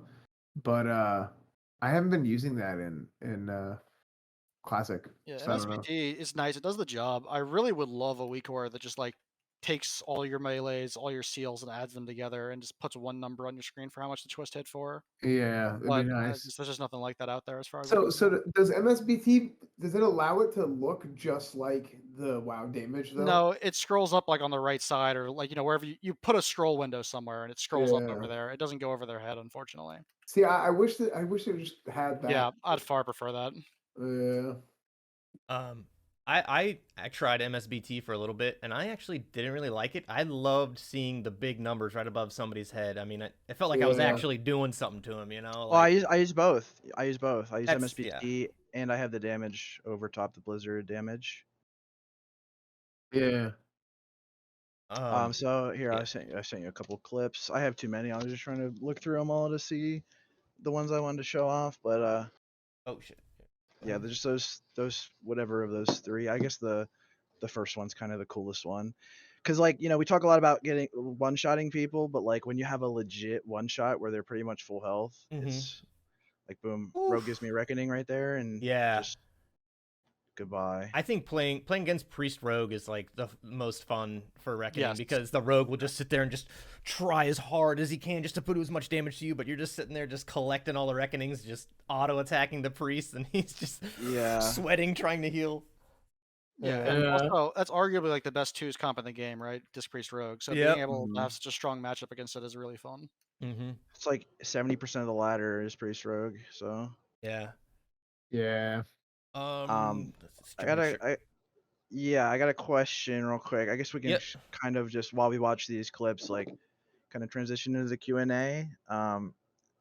So are there any other really viable options for Ret and twos aside from Arsham? I know we definitely talked a lot about Ret Rogue. Ret Rogue is definitely viable, and it is rank 1 viable as well. There's one team in rank 1 range right now playing it, a Russian team. And I think Ret Mage also has some good viability. I don't know if it's probably not a rank 1 team, but you can easily get 2K with Ret Frost Mage. I mean, even Ret Palm Pyro, but definitely Frost is preferred. Definitely works. And then Blaze got 2K. Ret Priest, Ret Disc. Ret Priest. Yeah, that Ret was a Disc. lot of fun. It was a little bit different. You did like kind of chain your CCs, what little CCs you have. You'd go in and get a fear, maybe try to get a trinket or something like that, and then try to do the CCs with both the Hodge and the Rep. Maybe try and get another trinket if it didn't occur, and then you would try to get a kill on that second fear when it comes up in 30 seconds. It was a lot of fun, and the disc I was playing with, it Giga. So I mean, I don't think I could pick up a disc off the street and do the same thing, right? But I mean, it's a fun comp, right? Minus no Wind Fury. The problem you're gonna run into with a lot of these like comps that aren't Ret Sham is that there's just not a lot of info out there about how to play them right and how to play them well against certain comps. Also, unless you have like a rogue or a mage or whatever tied up in your basement, it's really hard to convince them to play with a Ret when they can go play Ret Rogue or Rogue Priest or Rogue Mage or like any of those just Rogue ridiculously Druid, good comps. Moby is St. George? Is he tied up in your basement? Do we know? I mean, It probably should be. Pretty much. Pretty much, yeah. That's Oh, part of man. why like Ret Resto works so well, is just because it's like no one wants to play with a Resto Shaman, no one wants to play with a Ret, but together you got to kind of vibe it I don't off. think St. George is too upset about it. I mean, they got 100, right? So they're doing pretty good. Oh, they're doing very good for Yeah, sure. yeah. Well, Well, so, he like, doesn't have a here's lot another of thing. time, so queuing as a Red Rogue into maximum 1-minute games works pretty well for him. He Yeah, hasn't there touched you a single raid in TBC go. on his rogue. Really? Yeah, yeah, yeah. Dude, he's got to get himself some glaives, dude. Yeah, there you Yeah, go. I Mhm. know, I know.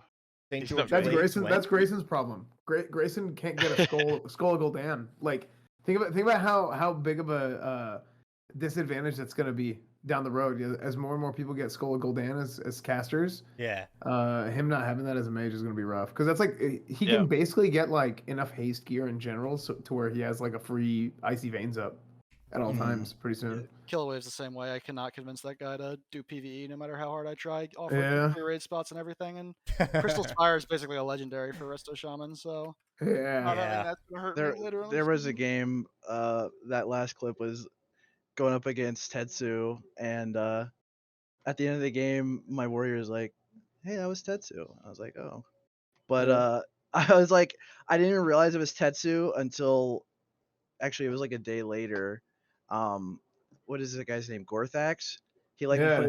put it in a highlight compilation reel. Yeah. He was like, "Sir versus Tetsu," and I was like, "Oh, that was Tetsu." Nice. Yeah, Gorthax is actually my editor for my YouTube Oh, channel. really? Oh, really? Yeah. Yeah, he's Oh, the editor wow. for my YouTube channel. Yeah, he's in he's in Ukraine, so he's going through all kinds of stuff right now. Oh, But Oh, wow. Yeah, yeah, well, yeah. I talked to him a few days ago though. Yeah, he's doing okay, him and his family. But I'm kind of trying to keep up with him as much as possible to make sure he's doing fine. yeah. Shit, I did not know Yeah, that. yeah, Mm. yeah. So hearts for Gorthax. Yeah, I'm pretty sure if you watch like WoW content on YouTube, there's no way you haven't seen like a Gorthax highlight compilation at some point, especially if you watch like classic content. So Yeah. Oh, he must be editor Mhm. for a lot of people. I mean, apparently it's pre-foxes as well. That's He probably makes a bunch of money from Oh, it I too, bet. I'm sure. He does I a bet. lot of editing.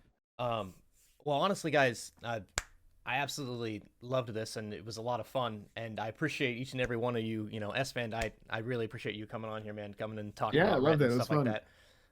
that. Can Moby, I very much appreciate you guys being here too. We got some very high ranked Rets Did here.